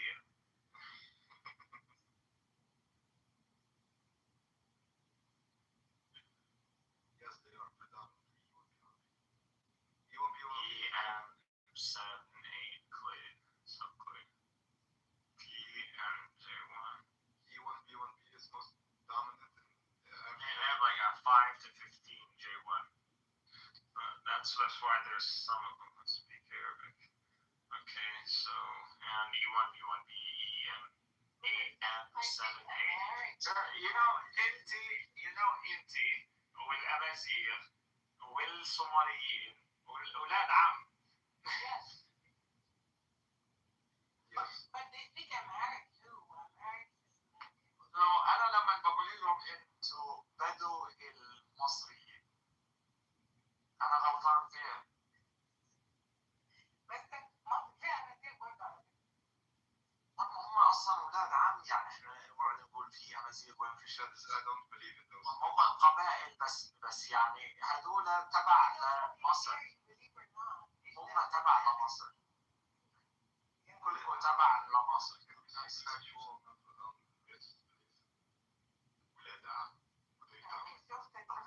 Think about it, and let's say their world was an evil playing field. Everybody had the same amount of resources and just the position, the geography. Egypt would rule over all of you just because it has access to Asia. So why didn't they? What are you talking about? They fucking ruled. Egyptians are big. They survived the Bronze Age collapse. Yeah, but they didn't grow with the rest of the mother. They conquered these guys went to Persia, bro. They went all the way up there and they conquered up there and they came back. Because Adola, they didn't care about expanding. They went to go and conquer what? They meant to go and like kill your threat. That's it. That's at the end of the day, like the King of Kings, there was a time where the Egyptians were the King of Kings, you know? Or the Shah of Shahs. Mostly the scary part is the over Yeah. The Egyptians really never feared anybody from the west or from the south. They feared the east. The Egyptians, for most of their history, Mainly, the main threat to them was the Hyksos. Yeah, the Hyksos. These are Semites. The Egyptians, for most of their history, haven't even ruled over themselves. For most part of their history. That's true, but they still survived. So did we. You're not as ancient as the Egyptians, not even close. Yes, we are more ancient. You're insane. The very term Amazigh, we just read it. Why do we have to go over this again? I don't care about And you carry that until you want it your story, and your story is fiction, and you refuse to accept that, bro. انت زيك زي التركي ولا بس انت يعني دوبك احسن شوي يعني مش فهمت. انت حقيقتك تحكي انا عربي ما بشرفك تروح عند العالم وتقعد تقول انا امازيغي بضحك عليك. احنا هم مغيوظين بس من العرب بس غيظه بس. ولكن you understand that Arabs have the lands of most of the Roman Empire. And all of these people identify as Arab. We accomplish what the Romans only dreamed of accomplishing. We accomplished what the Romans were literally building up. We accomplished Constantine's vision. And we stripped his name and we built it under Arab. That's all it is. You could say Arab identity is more Roman in structure than it was ancient Arab. There is absolutely an archaeology tangible, even that can trace back to the Bronze Age. I put a link about Daruba. But like we're fucking ancient, motherfucker. The seed of Abraham is ancient as fuck. We brought down kings. See, everybody gives credit. There is two people. Listen, there's two people that are responsible. That at least are explanations for the bronze. Shut up, Anazir. Berber is the proper term, honestly. I put a link about Daruba is barbarian, like how they are Arab from the beginning. Oh my, yeah, there is actually that is a strong prevailing theory in the Arab world that the Amazigh are just Arabs. Arabs. I have the book. بس القصة المشكلة is the DNA doesn't support He this. wants to claim us in origin. So the DNA ايش عملتوا ولا؟ والله كتاب مش كاتبينه يا زلمه، كتاب مش كاتبينه يعني ما فيش كتاب للامازيغ يا ابن الحلال. وين؟ مين وي؟ هذا اسلام، هذه العروبه الاسلام. هذا اسلام، هذا مش نتيجه الثقافه الامازيغيه، هذه ليست نتيجه الثقافه. تستطيع الكلام بالعربيه؟ لماذا تتهرب من العربيه يا ابن الامازيغيه؟ ايش في؟ ما انت ابن امازيغيه، ايش المشكله؟ ليش؟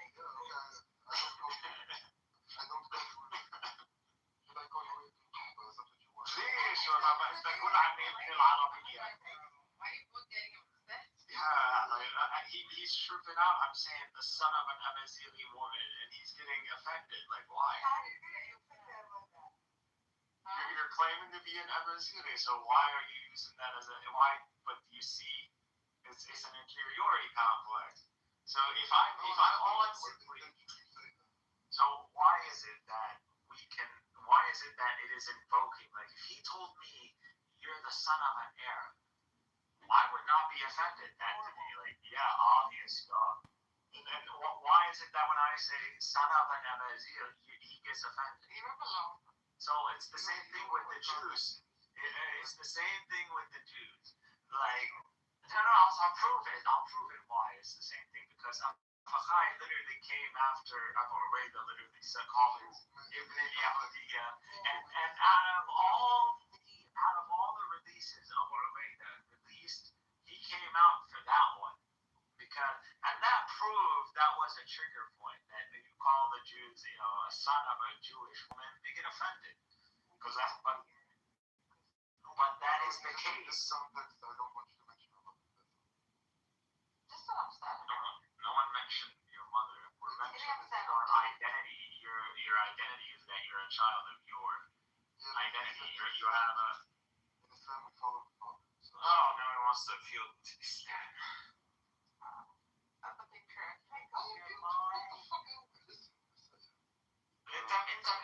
مين كنتوا انتوا قبل الاسلام؟ The optimist should come. بس قول لي انت مين كنتوا قبل الاسلام؟ انتم مين كنتوا قبل العثمانيين؟ كنا الدولة الفاطمية والعباسية والأموية والراشدية The Fatimiyya was literally settled by Imams and they were capitals. The capitals, majority of the capitals were in Tunis. No, it was in Cairo. Fatimiyya معروفة يعني in Cairo. I think they even built, they built a city when they built an Azhar, dude. Yes, but the Fatimiyya was founded by Imams. It was founded by someone who had a tribal Amazigh backing, but he claimed to be of the lineage of Ali, so I don't know what you're talking about. Which was a so he's a liar. Oh, okay, so he's a liar. Yes. So Amazighs are, so once again, proving to me, Amazighs are backstabbing liars. I see it. And they are corrupted because they The Carthage, the Fassimids, all right, we're just tallying the list. I'm just saying. What I'm trying to say is the concept of like.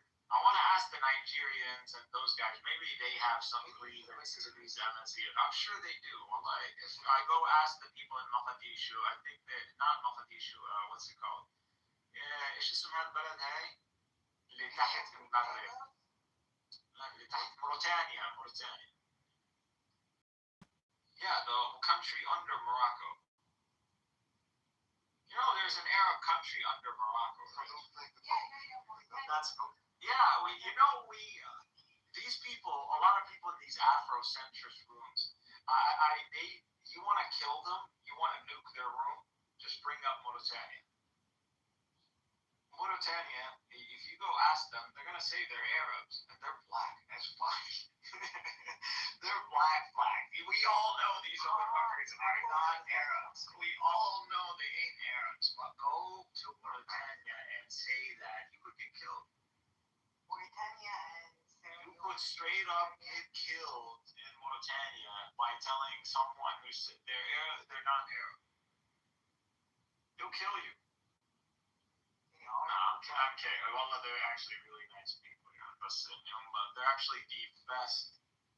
If you want, of all the Muslims, when it comes down to a true, they have it. They have that. Very simple life, but their Arabic is superb.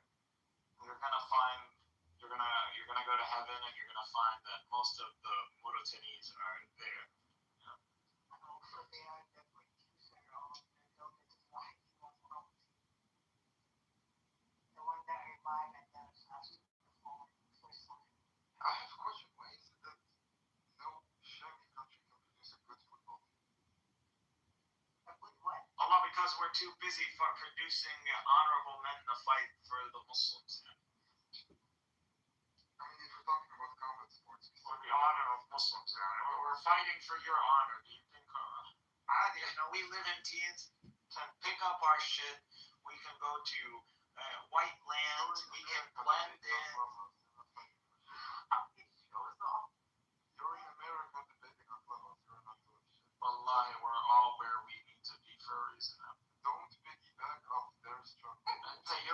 us talking about nationalism. But you're here for you're claiming via ancestry you have the right to talk about your national or whatever you perceive your pseudo national identity. Winter, what are you doing? Also, Okay, so what the fuck are you complaining about? I'm not saying we are fighting. Well, we're talking in a national sense. National sense, my ass. That's your ass. What is that? How's that my problem? And that is your problem. No, I don't want no sticky Abazili ass to be my problem. My friend. At the end of the day. Bro, listen, I'm good. When it comes down to as a Semite, I'm good with Egypt. Anything west of Egypt, south, I'll take the south because these guys actually want to be a part of us. Y'all, Ana Tunis exactly. I don't want to talk about the Algerians because the Algerians are not, they're literally Arab fundamentalists. Yeah, Tunis, hey, needs, wallahi, we're going to get Tunis. And we're going to turn it من Tunis al-Khadra to Tunis al-Hamra because that's literally what it needs to be. Because you guys need another Muslim conquest. They got it, and they're like decided Oh my bugger. Oh yeah, listen, you can live in literally the whole Sham area is cursed. Or that whole region is cursed. كيف كرس احنا حربنا حرب وحاربوا وهي اليوم مين مسك سوريا مسكها واحد اسلامي حكم فوق داعش قاعده نصره حجاب كل الاسلاميين جايب يد مباركه من السلطان اردوغان نفسه ومدعوم من ترامب واسرائيل بتخاف منه وتحسب له مليون حساب. احنا كيف خسرنا؟ فهمني كيف خسرنا احنا؟ مش فاهم انا فهمني اياها. We should keep it English for the واليوم لبنان تحت ايدنا رجعت لبنان تحت ايد السنه اندعس على راسه حزب الله من دون تدبيره يعني انت واليوم حزب الله بتتحالف مع جولاني يعني so what is the problem? How are we losing? So I'm confused how the fuck we're losing when everybody is talking about the rise of the Sunni axis. How are you saying we're losing? Which rise of the Sunni axis? You go tell me, go right now, Google Sunni axis, rise of Sunni axis, Israelis. Fuck me. Just say Israelis. حبايبك اليهود قولوا And when I Google rise of Sunni axis, Lebanon, I see 3 beach club parties. So what's your point? See, we got it both ways. So, خلاص, if you have a beach party in Beirut وقاعد بتنيك قانونيات انت يعني اليوم خلاص احنا مش سنيين يعني انا اذا نزلت على تونس ونكت مليون امازيغيه يعني ايش فيها؟ انا يعني خلاص خص من الاسلام شيء. You're basically you're what I call an olive oil. Okay. I don't even know what that means. I'm trying to process it. Yeah, me too. What's an old one? What the hell is that? I've never heard that. Never ever heard that. Olive oil Indian, like what is there, like a black Indian and a white Indian and what, like are there Asian Indians? Like I'm confused. What is that? It's like you're being Indian, so you're centering the world around you and then you're looking at the world from like, what, are you Indian? Like, Just ask me what it is. no, this is like the Japanese when the first black samurai showed up, like he's just black Japanese, you know? So listen to me, I'm a Southern Mediterranean man. You're a Southern Mediterranean man. Yes. You're our bitch, that's what you are. And basically, Khalijis, I call them Indians with oil money. انت من دون قرطاج ايش؟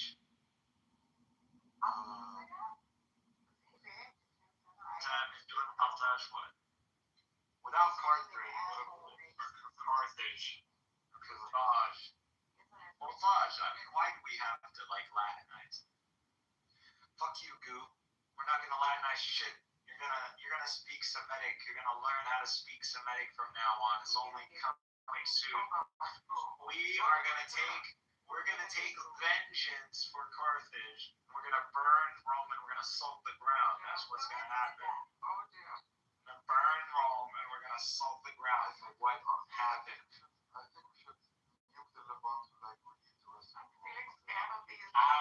Our great ancestor Hannibal killed 1 out of every 5 Roman males in his time in that battle. 1 out of 5. We exterminated 20% of the Latin male population. Dude, like when you Look at him.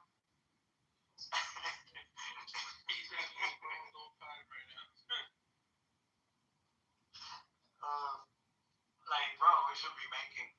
And then we let these filthy Nazir talk about Hannibal and act like he's one of their own. Your region is actually cursed. اسكت يا بدوي. Your region is cursed.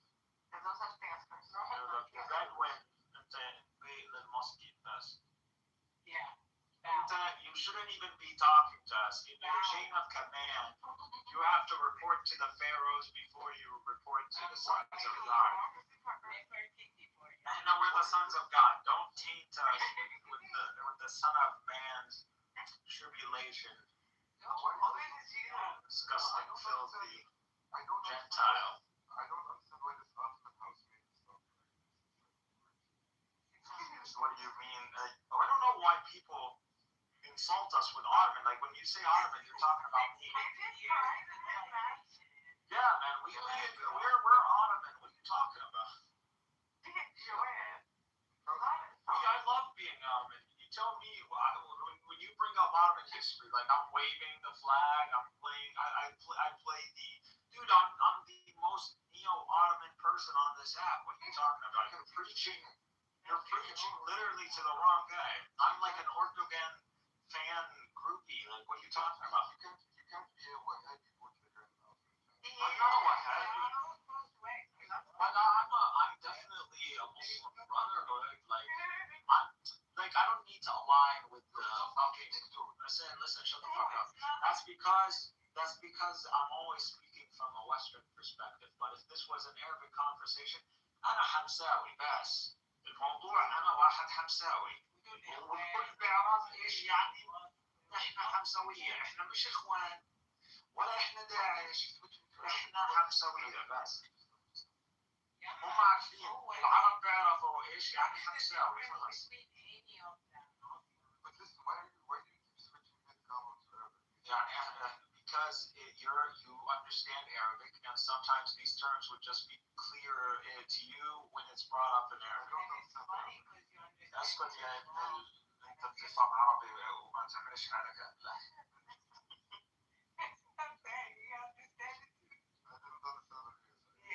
ايش تفكر طيب؟ ليش تتبرع من العروبة يا جبلي؟ ما العروبة انت غرقان فيها يعني. لا انا شوف العرب ابوينا وما كل غيرها بس ما تسرق تاريخنا. تاريخك ايش يا ريزي؟ ايش تاريخك؟ ايش تاريخ؟ شو تاريخ انت؟ مين قال لك عندك تاريخ؟ انت كتاب مش كاتبه يا معلم. انت الك في السحاري مئات السنين بتلعب بالرمل، كتاب مش كاتبه. العرب طيب بنوا وعملوا شعر وشغل وحاربوا مع الرومان وحاربوا مع الفرس وحكموا بلاد الرومان وايش بدك وضيعوا كسرى وهزموا الفرس ونهوهم بالجنود يعني. انت ايش عامل؟ انت صحراء مليانه كلها من مغرب من موريتانيا، كلها هاي اراضي خضراء مش عامل فيها حاجه. يا اخوي اسمها تونس الخضراء. العرب صحراء طلع ايش عملوا تجاره وكل العالم بيعرفوا وكل العالم كاتب عنه. المصريين كتبوا طلع ايش عمل. انت ايش عامل؟ اهلنا في السودان عاملين اهرامات، انت هرم مش عامل يا ابن الحلال.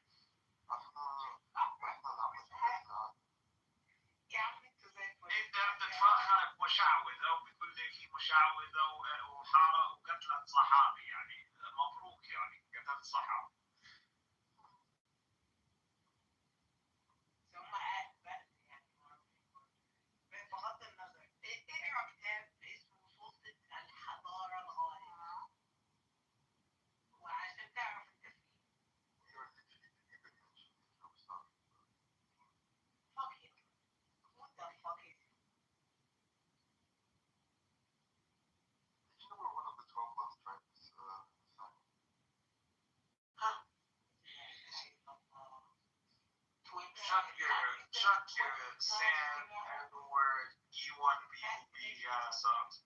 Not true. Talking about E1B1A in West Africa. I'm gonna go to the woods. Yeah. I'm gonna take one of your women and introduce her to the North African mountains. Okay? Well, I just want to tell you, before you go to Palestine, I just want you to understand the Levantines, there's a strong portion of the population that's E1B1B. Just to let you know. Yeah, there's a strong part. That's, they're the high class E1B1B. Like Egyptian E1B1B. هذول مصريين. That's what it is.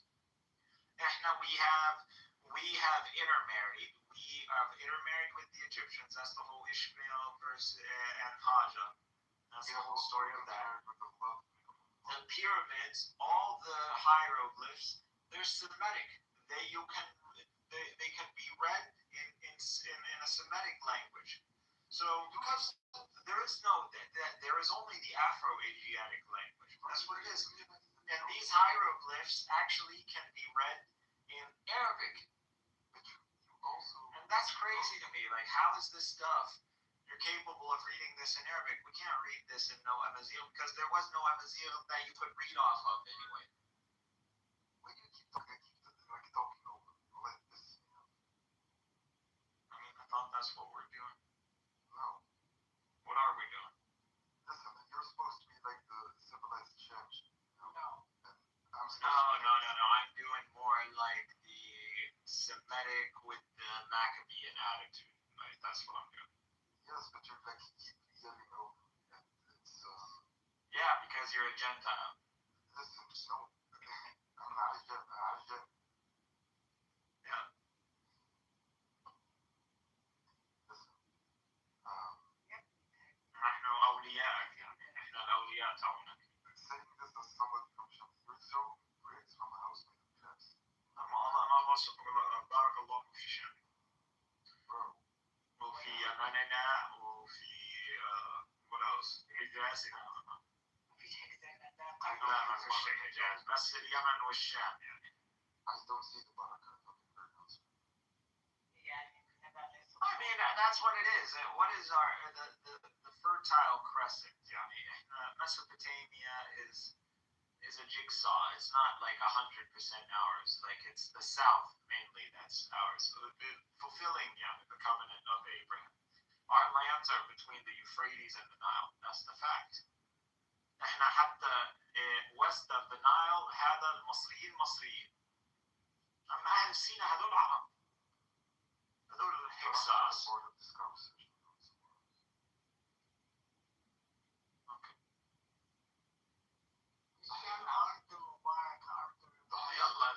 It would be better, Jabali. I mean, I'd rather like pick on like Latins or Persians or even maybe Egyptians than like an Amazigh. Like Amazigh is just like a mouse that entered like the feline kingdom, and it's like, you're not a cat, bro. Get your mouse ass back into that hole. Listen. You're sitting among the Amalekites. You have never been able to defend yourself in your entire life. ليس من شعوب الجبارة. Your whole existence أنتم لستم من الشعوب الجبارة يا جبال. You weren't even fit enough to use as warriors or mercenaries. Who did you guys fight?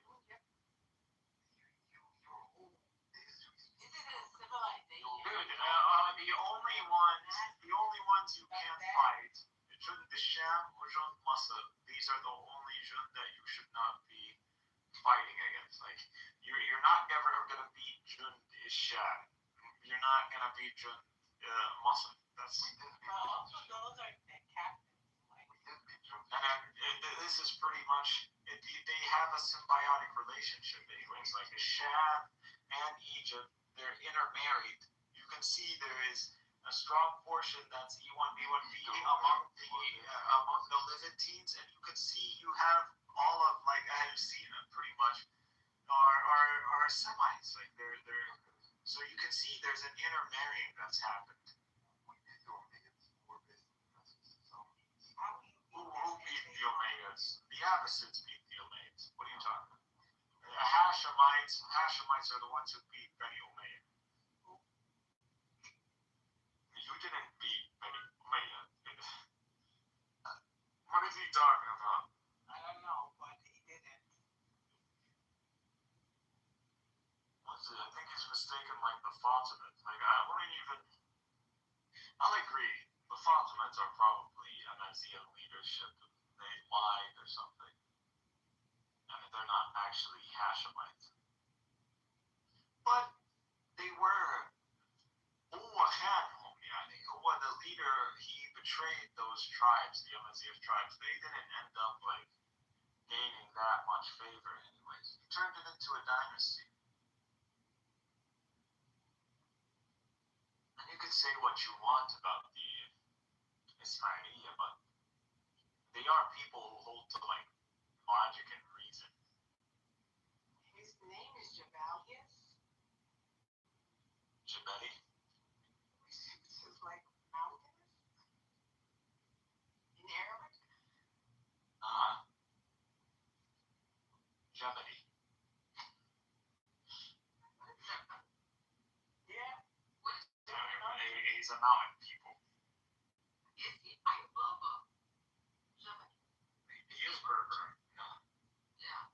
What do you think we were talking shit about the whole time? Amaziah are Berbers. Berber is just barbarian. And this keeps debated. I don't know, it keeps shifting because actually, no, it's not. It actually is a historical name, and I don't know. Like, but it's an attempt to salvage that there is no Amaziah ancient term. Like they weren't calling themselves Amaziah, so they don't have that historical identity under this term. So this is more developed later on. So how do you reconcile this? Well, you go back to the term that actually does have that historical connection, which is Berber. But I thought that was a derogatory term, so now you have to debate its derogatoriness. Yeah, it's barbarian. Well, there was nothing wrong with being a barbarian. It was like a matter Yes, barbarians are shit. The Franks are shit because they're barbarians. It became a negative term. Goo doesn't even know whether he's a Frank or a Latin. Like he can't. He doesn't understand the church crowned barbarian Franks. Didn't crown no Latins. I don't see the Latins benefiting anything from the crowning of Charlemagne. Like what did we gain? What did you gain out of this? Just spiting the Greeks. Great. And this is the problem between the Latins and the Greeks. They'll poke each other's eyes out and they'll sit there blind. And then they'll say, well, you're blind too, motherfucker. And this is fine. And they'll live this life forever. In spite of each other. It'll be their doom. But I mean, that's no longer the case. But it's already their doom. Their doom came because of this conflict. According to my external, I am a Latin, not a Frank. Yeah, so that's why I when I spoke, I assumed you're a Latin. Yeah, I said like the Catholic Church simply crowned the Franks barbarians, and just in spite and the Latins, except just despite some Greeks, like it's kind of a petty.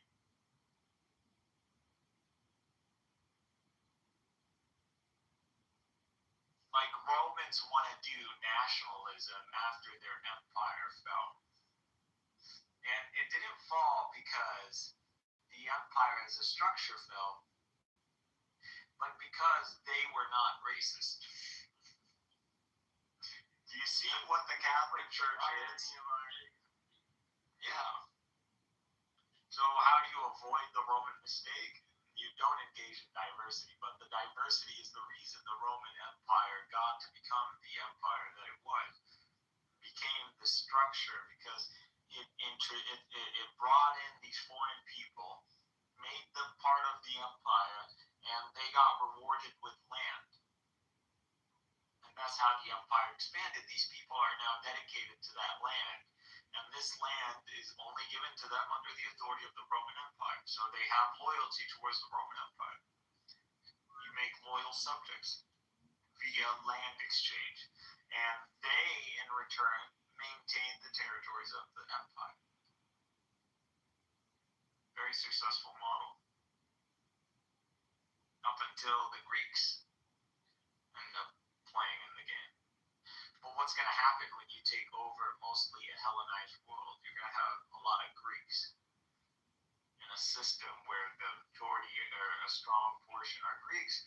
There's going to have be a higher chance of their success and them climbing up the ladder, and that's what happened. But Constantine wasn't even a Greek. But you could say the imperial line was still Latin, and that's the crazy part. So the imperial line was still Latin. Most of the subjects and the bureaucrats were Greek. And you have the church in Rome crowning the Franks.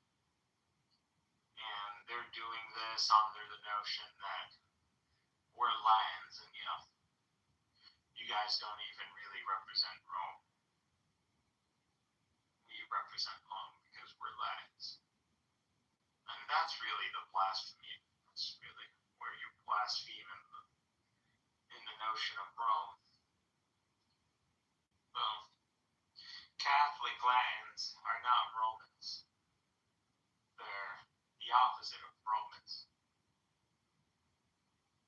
Traitors.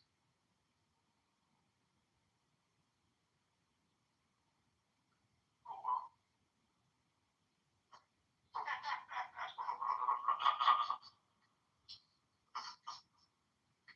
And that's what it is. Like, fuck the, it's like a Tony Soprano kind of attitude. Shot the wrong guy, but fucking is an asshole anyway.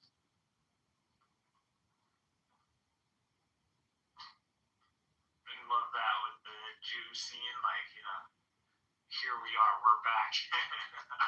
Oh yeah, he goes, he's like, the Romans were, he's like, you're looking at him, asshole.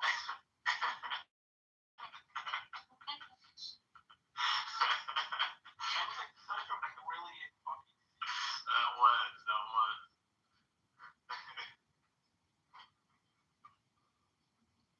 And so much is packed in that scene, like that Jewish, Roman, there's a lot to unpack in that very single scene. Bro, there are people who took video essays on it, bro.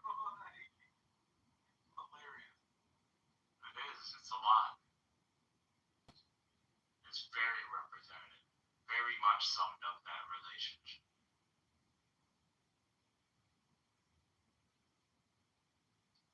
That's how one should feel, and that's how they feel. And it was a wrong question for him to ask, where are they? Because like he would be hitting a lot of. He knows the term Roman is used in their eschatology or in their rabbinic thought. And that was a very good scene. I like to watch it every now and then. It's just, I don't know. There's some videos that I like to watch every now and then, like reminds me of like the pettiness of Jewish history. And there's this he does this shows you animation kind of battle of what happened, like the Bar Kokhba revolt and how the Romans like straight up butchered, cleaved their way through Judea. It's very gruesome. They cleaned house. They went all out. So I get it, but they were assholes. The Jews were assholes. Again, they destroyed the church. The Church of James, either it was them or it was the Romans. I'm not sure, I think it was them. So I'm reading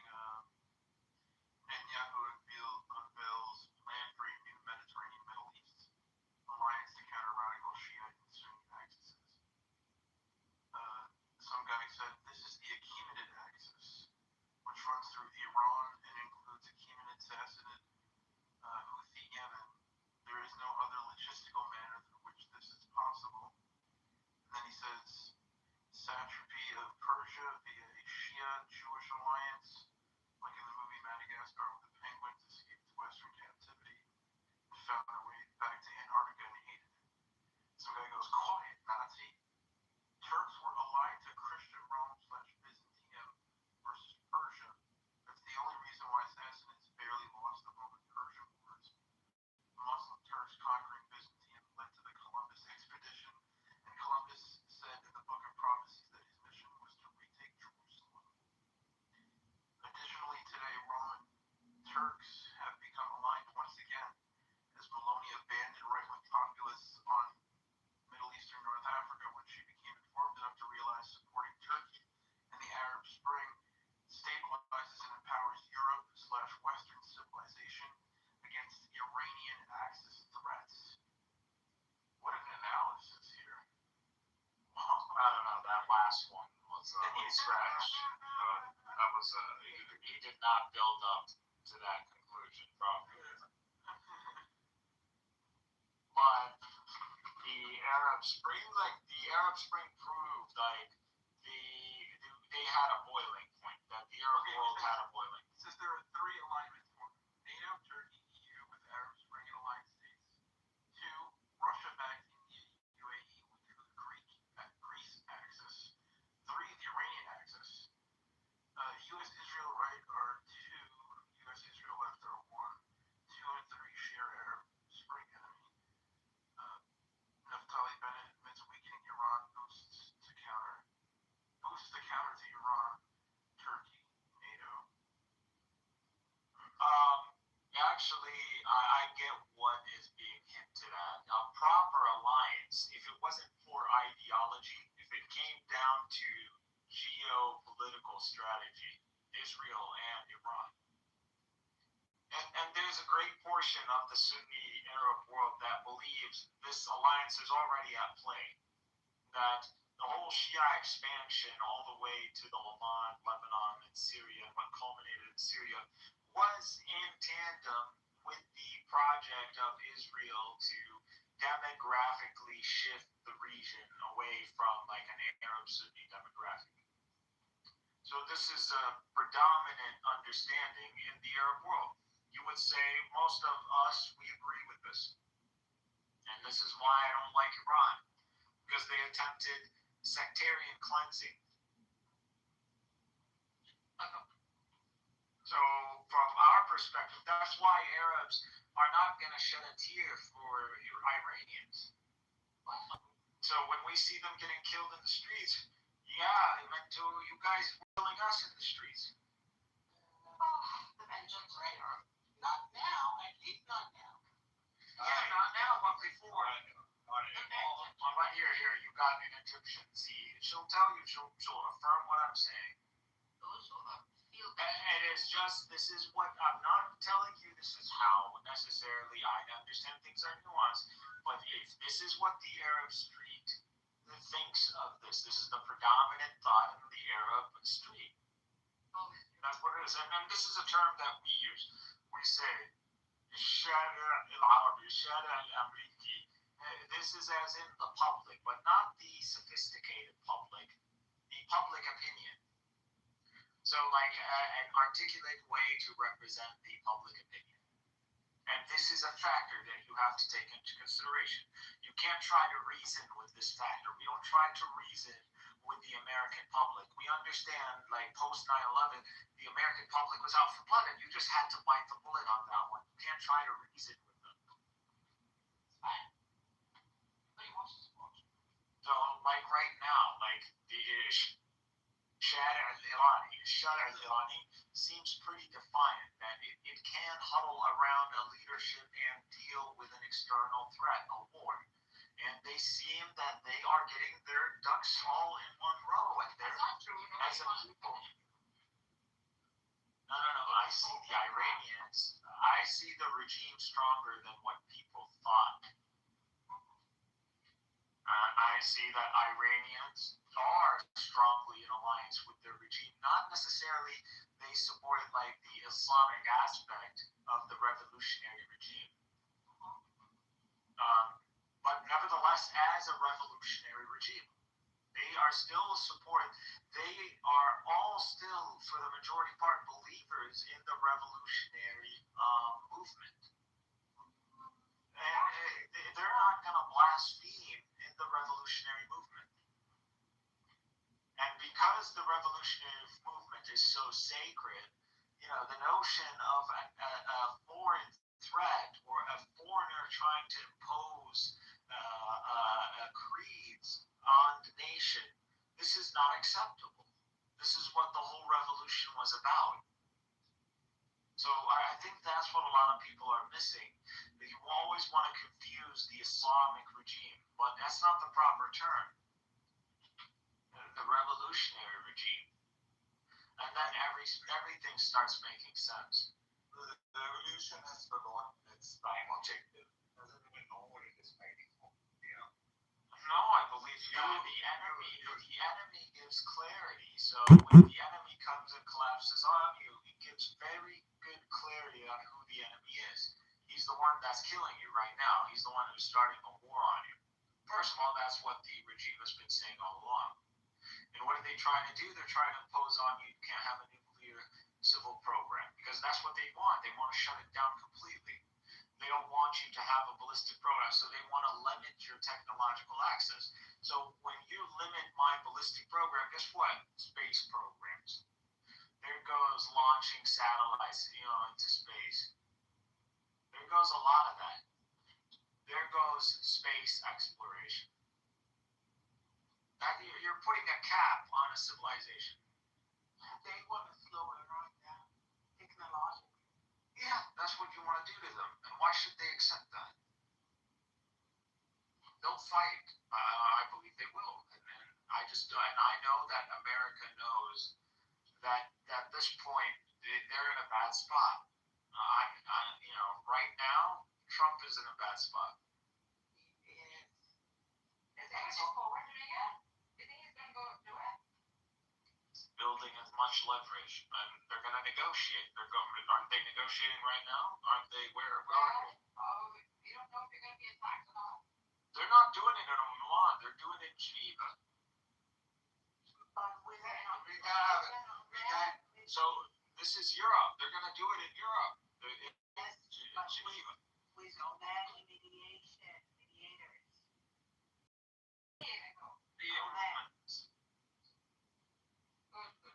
It's just practically the Qataris. Yeah, they're always going to be about to do it. They're good mediators. I feel really sad, to be honest. Oman? Yeah, Oman. They are the good mediators between Shia and Sunnis. Yeah. That's one.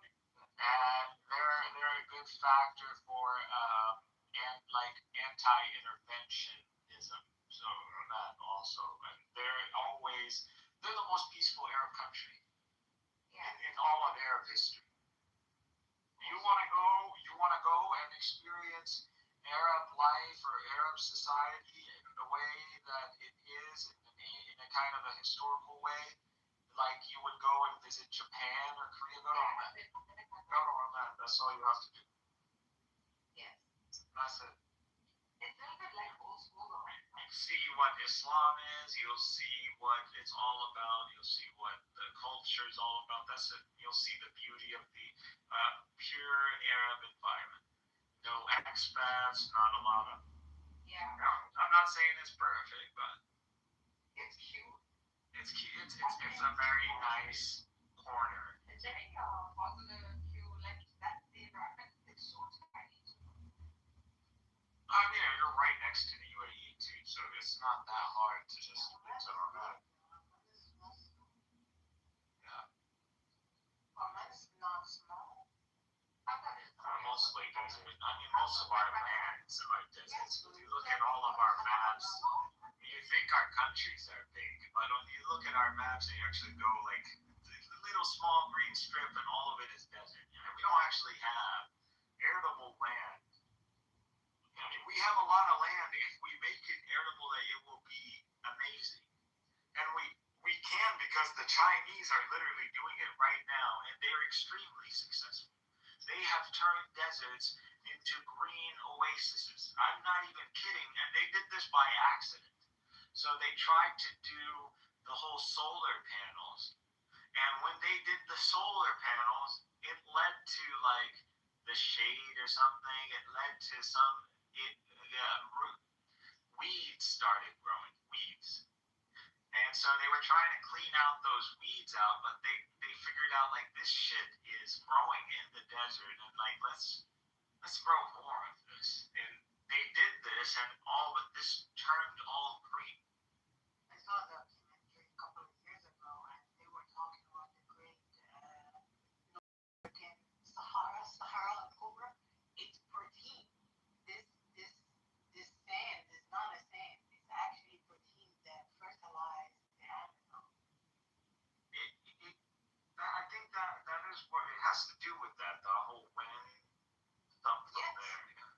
It actually what the Amazonian forest lose in the wintertime by rain and stuff, it get replaced by with the same exact percentage from the Saharan and the African Sahara all the way to the Amazon. See, I think we fucked up the world. I think there was something we did in that southern Mediterranean, East Mediterranean part that we did something bad. We messed around with the ecosystem. I don't know. We built a bunch of dams. We did something wrong. We had some sort of collapse. And we never recovered the environment. And the world works proper if we reestablish the ecosystem.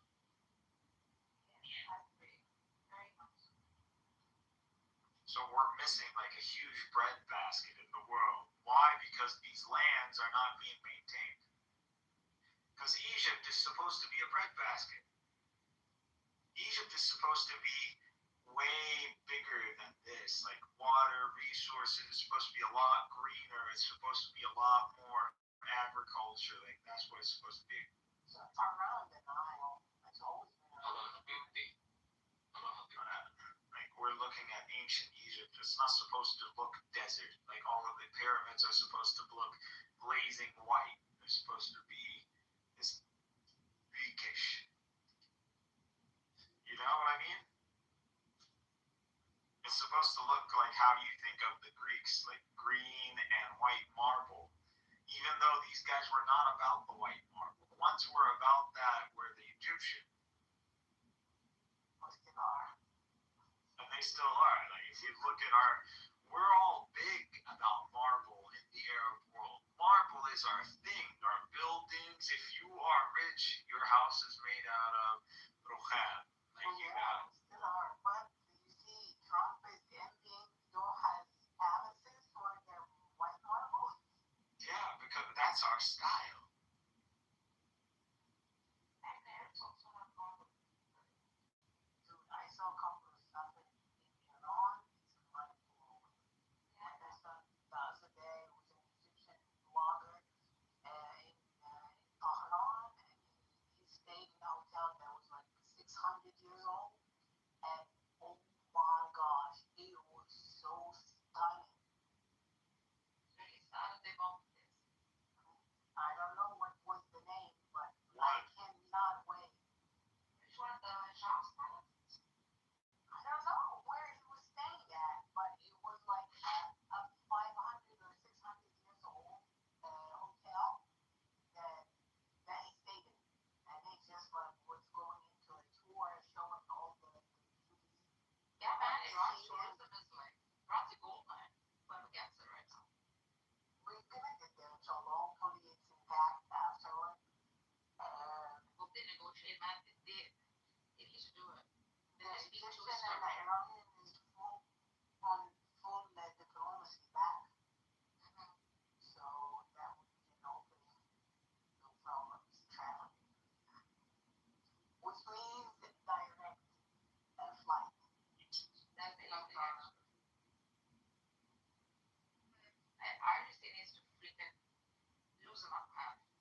يحكوا على ايش بصراحة يعني. They're talking already about Turkey is the threat and Turkey is the new Iran. We got Bennett, yani we got internal Israeli politics. Yeah, we got internal Israelis debating on who's the greater threat, Turkey or Iran. You saw Bennett, like he's gonna be the main runner against Netanyahu, and his whole thing is Turkey is the great threat. But yes, now because they are. Netanyahu is saying Iran is the great threat. Erdogan is using Iran. I'm just telling you, from an Israeli perspective, Turkey is as a threat as Iran is a threat at this point. And for them, it's the same thing at this point.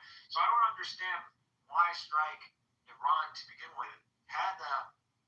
The whole point is they want to get America involved in a war they can't get out of. That's it. Otherwise, none of this makes sense. No, but what's new about because that's having a new enemy every 2 seconds. Israel, because you just said it, they have to, not just Iran. You can't have Iran and Turkey flying 5th-gen stealth fighters, selling 5th-gen stealth fighters to Egypt and Saudi Arabia and Pakistan. You're not going to have that. Now, what people get that Turkey is a steel country. They got a lot of steel. They can make weapons for fucking days. These guys can. This is the Ottoman Empire. They're the machine factory. Once you have the Ottoman military complex running, and you are backing that with Arab stormtroopers and a Turkish army and a Persian aerospace department, you're fucked. You're absolutely fucked. If you see the Middle Eastern triad rise, not God himself would have to put that genie back in the bottle. Because we're not giving this world back again to no Westerner or Nostradamus. And we're gonna shut all that shit down. You guys gave us all the credit that we need, that when we come back in our rise, that we make sure you never rise again. And we learned our lessons this time. There is no the stupidity that we did before, like what we did with the Hindus, and let's do this slowly over time and let them learn. No, we're gonna do it the Jewish way. We're gonna do it the Muhammad's way. Muhammad's way is never the Jewish way. No. The destruction of the idols is the Jewish way, and this is the way of Muhammad. See what Muhammad did. He didn't destroy the Kaaba. He destroyed the idols surrounding Kaaba. Even though Kaaba, as an establishment in the memory of Quraysh, is not necessarily associated with Abraham. True or false? False.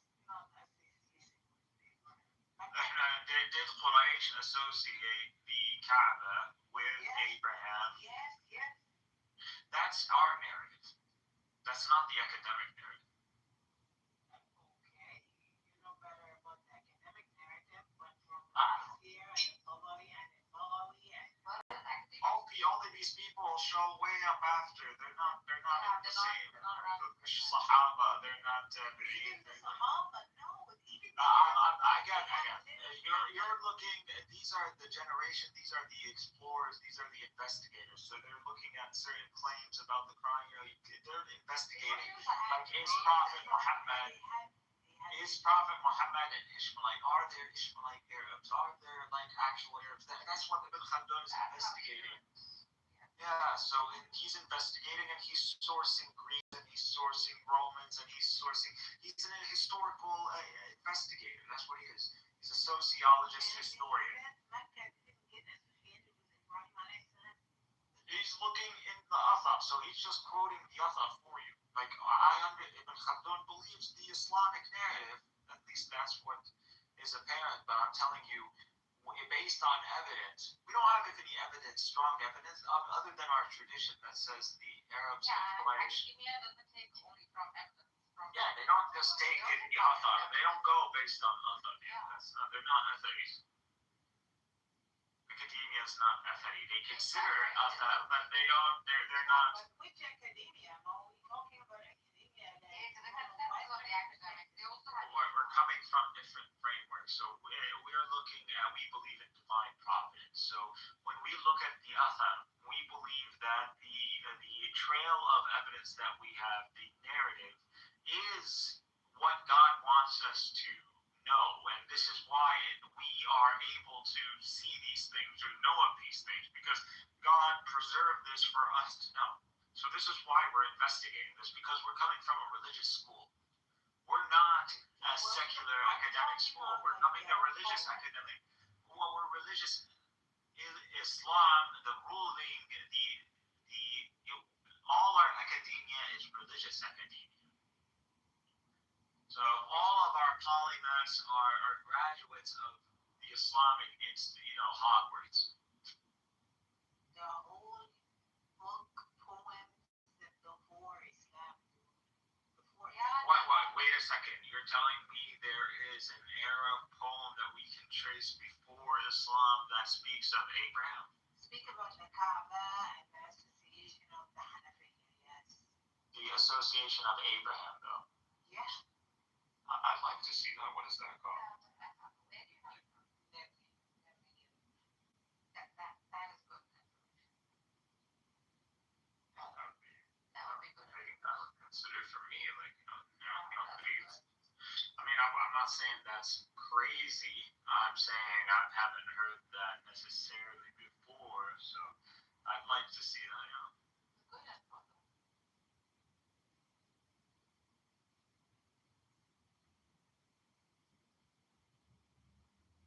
That's a good info.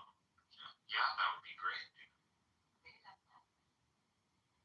If they can trace it back, actually it looks up to it now. This is not like. No, we know, like, if a poem is from we have a whole poetry department dedicated to, we know poetry from what era, we have all of that. Don't worry, we have academia. Our world, academic world, never completely collapsed. Why? Because we have the Azhar. So the Egyptian institution, that academic institution, has survived the Mongol invasion. Do you understand? That's pretty much a relic of the past. This is Hogwarts. Don't let anybody tell you. Hogwarts is Al-Azhar. Al-Azhar is the institution that you would go, is the ancient school of the world. Everybody, the Salafis, or what you would call the Wahhabis, are copying. They wish they were the Azhar. They build up their institutions and the money to be equivalent on the same weight. And hey, they're doing it. It's not like they're not successful. There are strong shuyukh that have very strong pull on the Muslim street. And they speak so clearly. And we don't care about someone being Wahhabi or someone being like Azhari or something. The Wahhabis are the truest representation of Islam. Oh my God, no. Yes, they are Puritans. They are the Puritans of Islam. That is true. That is true. There's no doubt. I don't hate on Salafis, no doubt. But Salafis are not holy when it comes down to metaphysical discussions. Yani Salafism tells you you don't engage in the modality. Like, that's it. That's the only thing. Horrible. No. You're going against Salafism when you do this. So it's not. Yeah, I am against that. So but what people are confusing maybe Medhanis or but they conflate all of this in one, and it's just derogatory to Sunnis. You just don't like adherence to Sunni axioms. The Ash'aris, the Ash'aris are Sunnis. There's nothing. No. To say that the majority of the laymen of Muslims are Ash'aris is an insult to Ash'aris. No. Because Ash'ari is a kalam school. To say that the laymen are of Ahl al-Kalam is pseudo. What are you talking about? It is absolutely pseudo. How are you saying the laymen are of Ahl al-Kalam? How can you say that? No. The majority of Sunnis are not Ash'aris. That's an insult to Ash'ari. As a Catholic, I've come to view Salafis as the historic mainstream representative bearers of Islam. Let me finish. I do view the Salafis as the historic mainstream, and they are the most representative bearers of Islam. Much as the Sunnis have often regarded the Catholics as the historic mainstream and most representative Christianity. They represent, yeah. So when we look at Christians, we see the structure of the Catholic Church. When we look at what represents Christianity or the opinion of Christianity, that's why we host the Pope. The Pope is, we host him as a dignitary because he is the representative of Christianity in the current world. That's just the facts of it. It doesn't matter what all the Protestants can cry. But when it comes down to if there's a conflict and someone invokes Christianity, we go to the Pope and we ask for questions, clarify. Are you saying that Christianity is in direct hostility with us or something? Like, is this like a crusade? Like, unless he says so, then it's not so. You don't represent Christianity. And that is our mutual understanding. Darkness. You can disagree with it if you For the Muslims, the one who holds custodianship of the holy sites is usually in general considered the caliph. That's what it is. And the one who holds the current custodian is two of them, and is pushing on the third one as we speak, are the Saudis and the Salafiyya. So which again, it's stupid because like I don't like using these terms because they're not common on the Arab street. We don't talk about each other this way. يعني هم خلاص هذا يعني هو ماشي على نهج السلف. ما فيش مشكلة إنك وهذا نهج السنة بس السنة مش فرض. So you're not obligatory to follow the ways of the companions. You can follow that. Actually, it's encouraged because the way of the companions is of the way of the Prophet. But just like the Sunni prayers, the supplementary prayers, you don't have to pray those. But it almost feels guilty when you don't, or you don't engage in the practices of Muhammad because it's like you're not praising Muhammad. You're not exemplifying the belief that you believe Muhammad is truly, the best that humanity has to offer. So why would you not be? So it puts you in that kind of guilt trap kind of thing. So you end up doing it. So it's hard because you could hear it's. I'll tell you this on the Arab street, or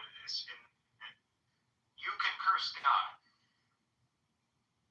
If you curse Muhammad, you could lose your life even in the current modern street.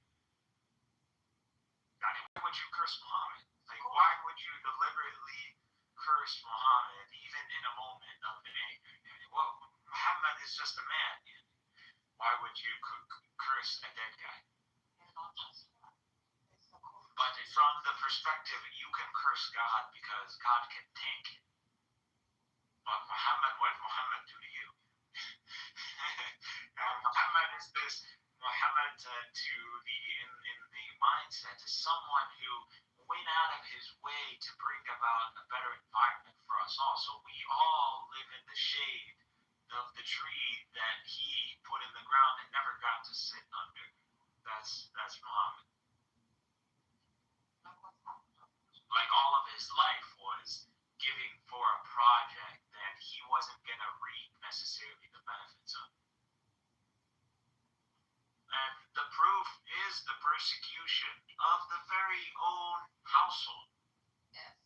If he had set up a reality that favors him, it would have translated. But what is his household for the most part between victim, tragedy, anti-hero, like that is until they get their final, the revenge of the Sith, which is the rise of the Hashemites and the Abbasid Empire, which is a bloody affair, and a lot of people are still, he's called the Butcher for a reason. And he's the Hashemite, he's a Hashemite. And he was considered like something like the kin to the prophet. Of course. So, the founder of the Abbasid Caliphate. Yeah, they're all cousins. Yeah, dude, we have cool ass, badass stories, man. If they were made movies, we would show you real life Lord of the Rings. You don't have to make that shit up because we already have that. I mean, one game to the level. Anyway, they have Javani, what Asha.